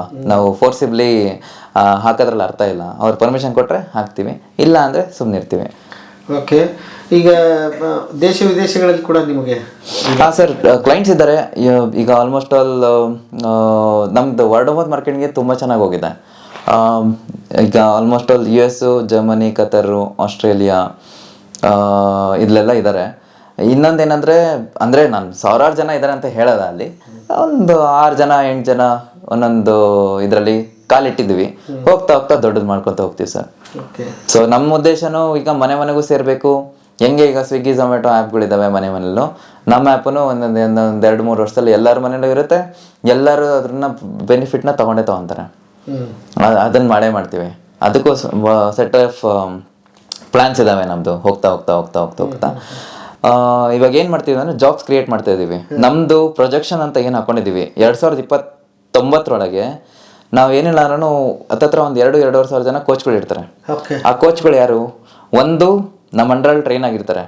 ಈ ಹೌಸ್ ವೈಫ್ಸ್ಗಳು ಯಾರ್ಯಾರು ಆಗಿದ್ರಲ್ಲ ಸಣ್ಣ ಆಗಿ, ಅವ್ರುಗಳ್ನೇ ನಾನು ಕೋಚ್ ಆಗಿ ಟರ್ನ್ ಮಾಡಬೇಕು ಅಂತ. ಇನ್ನೊಂದು ನೆಕ್ಸ್ಟ್ ಜಿಮ್ ಸೆಟಪ್ ತರ್ತಾ ಇದೀವಿ. ಹಳ್ಳಿಯಲ್ಲೂ ಜಿಮ್ ಬರಬೇಕು. ಜಿಮ್ ಅಂದ್ರೆ ಫುಲ್ ದೊಡ್ಡ ಜಿಮ್ ಅಲ್ಲ, ಚಿಕ್ಕದೊಂದು 5-6 ಲಕ್ಷದಲ್ಲಿ ಒಂದು ಚಿಕ್ಕ ಜಿಮ್ಮು. ಅದನ್ನ ಯಾರಿಗೆ ಕೊಡ್ತೀವಿ? ವುಮೆನ್ ಆಂಟ್ರಪ್ರಿನರ್ಸ್ನೇ ಹುಡುಕಿ ಕೊಡಬೇಕು ಅಂತ ಅವ್ರನ್ನ ಜಾಸ್ತಿ ಟಾರ್ಗೆಟ್ ಮಾಡ್ತಾ ಇದೀವಿ. ಯಾಕಂದ್ರೆ ನಮ್ದು ಅವರೇ ಜಾಸ್ತಿ ಇರೋದ್ರಿಂದ. ಆಮೇಲೆ ಹೌಸ್ ವೈಫ್ಸ್ ಅಲ್ವಾ, ಅವ್ರಿಗೂ ಒಂದು ಹೆಲ್ಪಿಂಗ್ ಹ್ಯಾಂಡ್ ಆಗುತ್ತೆ, ಮನೆಯಲ್ಲಿ ಒಂದು ಇದಾಗುತ್ತೆ ಅಂತ ಹೇಳ್ಬಿಟ್ಟು. ಸೊ ಹತ್ತತ್ರ ಏನಿಲ್ಲ ಅನ್ನೋ ಒಂದು 3,000-3,500 ಜಾಬ್ಸ್ ಅಂತ ಕ್ರಿಯೇಟ್ ಆಗುತ್ತೆ ಸರ್ ನನ್ನ ಕಡೆಯಿಂದ, ಬರೀ ಇದೊಂದು ಕಂಪ್ನಿಯಿಂದ. 2029 ಅಷ್ಟೊತ್ತಿಗೆ ಒಂದು 3,000 ಜನ ಎಂಪ್ಲಾಯೀಸ್ ಇರಬೇಕು. ಅದರಲ್ಲಿ ಮೆಜಾರಿಟಿ ಆಫ್ ಇದನ್ನ ನಾನು ಇಷ್ಟಪಡೋದು, ನಾನು ಅನ್ಕೊತಾ ಇರೋದು, ನಾನು ಬಯಸ್ತಾ ಇರೋದು, ಯಾರು ನಮ್ಮ ಹತ್ರ ಟ್ರೈನ್ ಆಗಿ ಹೌಸ್ ವೈಫ್ಸ್ಗಳಿದಾರಲ್ಲ ಅವರೇ ಕೋಚಾಗಿ ಬರಬೇಕು. ಕೋಚಾಗಿ ತಿಂಗಳ ಆರಾಮಾಗಿ ಒಂದು 60,000-70,000 ದುಡ್ಡು ಮಾಡ್ತಾರೆ ಸರ್ ನನ್ನ ಹತ್ರ. ನಾವು 15-20 ಸಾವಿರ 12 ಸಾವಿರ ಕೊಡ್ತಾ ಇಲ್ಲ ಅವರಿಗೆ. ಅದು ಒಳ್ಳೆ ಅಮೌಂಟೇ ಕೊಡ್ತಾ ಇದ್ದೀನಿ ನಾನು. ಯಾಕಂದ್ರೆ ಮಾಡ್ಲಿ. ಸೊ ಅವ್ರನ್ನ ಅದೇ ತಕ್ಕಂತೆ ಟ್ರೈನ್ ಮಾಡ್ತೀವಿ ನಾವು. ಟ್ರೈನ್ ಮಾಡಿ ಅವ್ರಿಗೆ ಇದು ಮಾಡ್ತೀವಿ. ಎಂಪ್ಲಾಯ್ಮೆಂಟ್ಸ್ ತುಂಬ ಕ್ರಿಯೇಟ್ ಮಾಡೋದಿದೆ. ಇಷ್ಟು ಸಾಲದು, ಇದು ಏನೂ ಅಲ್ಲ ಆ್ಯಕ್ಚುಲಾಗಿ. ಇನ್ನು ಮುಂದೆ ತುಂಬ ಇದೆ ಮಾಡೋಕ್ಕೆ ಪ್ಲ್ಯಾನ್ಸು. ಇದು ತುಂಬ ಚಿಕ್ಕದಾಗಿದ್ದಾಗ ಒಂದು ಸ್ಟೋರಿ ಕೊಡ್ತಾ ಇದ್ದೀನಿ, ದೊಡ್ಡದಾಗದಾಗಲೂ ಒಂದು ಸ್ಟೋರಿ ಕೊಡ್ತೀನಿ ನಿಮಗೆ. ಖಂಡಿತ. ಎಲ್ಲ ಕಂಪನಿಗಳು ಶುರು ಆಗಿದ್ದೆ ಹೀಗೆ. ಹೌದು. ನಮ್ಮ ಗಮನಕ್ಕೆ ಯಾವಾಗ ಬರುತ್ತೆ ಅಂದ್ರೆ ದೊಡ್ಡದಾಗಿ ಹೋಗಿ ಬೆಳೆದಾಗ. ಹೌದು ಅಲ್ವಾ? ಹೌದು. ಸೊ ಬೇಸಿಕ್ ಎಲ್ರದ್ದು ಹೀಗೆ ಇರುತ್ತೆ ಸರ್. ಹೌದು ಸರ್. ನನ್ನ ಸ್ಟೋರಿ ಏನು ತುಂಬ ಡಿಫ್ರೆಂಟ್ ಏನಿಲ್ಲ. ನಾನು ತುಂಬ ಸ್ಯಾಕ್ರಿಫೈಸ್ ಮಾಡಿದ್ದೀನಿ. ನಾನು ಅದನ್ನ ಬಿಟ್ಟೆ ಇದು ನಂದು ಏನಿಲ್ಲ ಸರ್. ನನಗಿದು ಬೇಕಿತ್ತು, ನಾನು ಬಂದೆ ಅಷ್ಟೇ. ನನಗಿದೇ ಬೇಕಿತ್ತು ಅಂತ ಹಠ ಬಿದ್ದು ಕೂತ್ಕೊಂಡೆ ಅಷ್ಟೇ ನಾನು ಮಾಡಿರೋದು. ಎಲ್ಲರೂ ಇದನ್ನೇ ಮಾಡೋದು. ನಾನು ಅದು ಮಾಡಿದೆ, ನನಗೆ ಹಂಗೆ ಅಷ್ಟೊಂದು ಕಷ್ಟ ಇತ್ತು, ಇಷ್ಟೊಂದು ಕಷ್ಟ ಇತ್ತು ಅಂತ ನಾನೇನು ಹೇಳ್ಕೊಂತಿಲ್ಲ. ಅದು ಇದ್ದಿದ್ದಕ್ಕೇನೆ ಮೋಸ್ಟ್ ಪ್ರಾಬಬ್ಲಿ ನಾನು ಇದನ್ನೆಲ್ಲ ಮಾಡೋಕ್ಕೆ ಸಾಧ್ಯ ಆಗ್ತಿರೋದು. ಏನಿಲ್ಲ ಸರ್, ನಿಂಗೆ ಬೇಕಾ ಹೋಗು ತಗೊಂಡು ಬಾ ಅಷ್ಟೇ. ಅದೇ ಸರ್, ಗೋ ಗೆಟ್ ಫಿಟ್. ಅದೇ ತರ ಗೋ ಗೆಟ್ ಇಟ್ ಅಷ್ಟೇ. ಗೋ ಗೆಟ್ ಹಿಟ್. ಸೂಪರ್. ನೋಡಿ, ಯಂಗ್ಸ್ಟರ್ಸ್ ಹಿಂಗೆ ಇರಬೇಕು ಸರ್, ಹೊಸದಾಗಿ ಬರ್ತೀವಲ್ಲ ಏನಾದರೂ ಒಂದು ಕನಸನ್ನು ತಾವೇ ಕ್ರಿಯೇಟ್ ಮಾಡಬೇಕು ಅಂತ. ಯಾರೋ ಫಾಲೋ ಮಾಡ್ತಾ ಇದಾರಂತ ಅವ್ರಿಂದ ನಾನು ಹೋಗೋದು ಕ್ಯೂ ಅಲ್ಲಿ ನಿಂತ್ಕೊಳ್ಳೋದಕ್ಕಿಂತ ಬಾರಯ್ಯ ನನ್ನಿಂದ ಕ್ಯೂ ನಿಂತ್ಕೊಳ್ಳೋಂಗೆ ಮಾಡ್ತೀನಿ ಅನ್ನೋದು ಇದೆಯಲ್ಲ ದೊಡ್ಡ ಬಹಳ ಖುಷಿಯಾಗಿ ಎಷ್ಟು ಕಾನ್ಫಿಡೆಂಟ್ ಆಗಿ ಹೇಳ್ತಾ ಇದ್ರೆ ಅದೇ ಬಹಳ ಖುಷಿಯಾಗಿದ್ದು ನನಗೆ. Thank you sir, thank you. Thank you sir. Thank you sir. Get fit and hit. Yes sir, thank you sir, thank you. Thank you very much. Thank you. ಇಲ್ಲಿವರೆಗೆ ಬಂದು ಸಂದರ್ಶನ. Thank you sir, thank you. Thank you.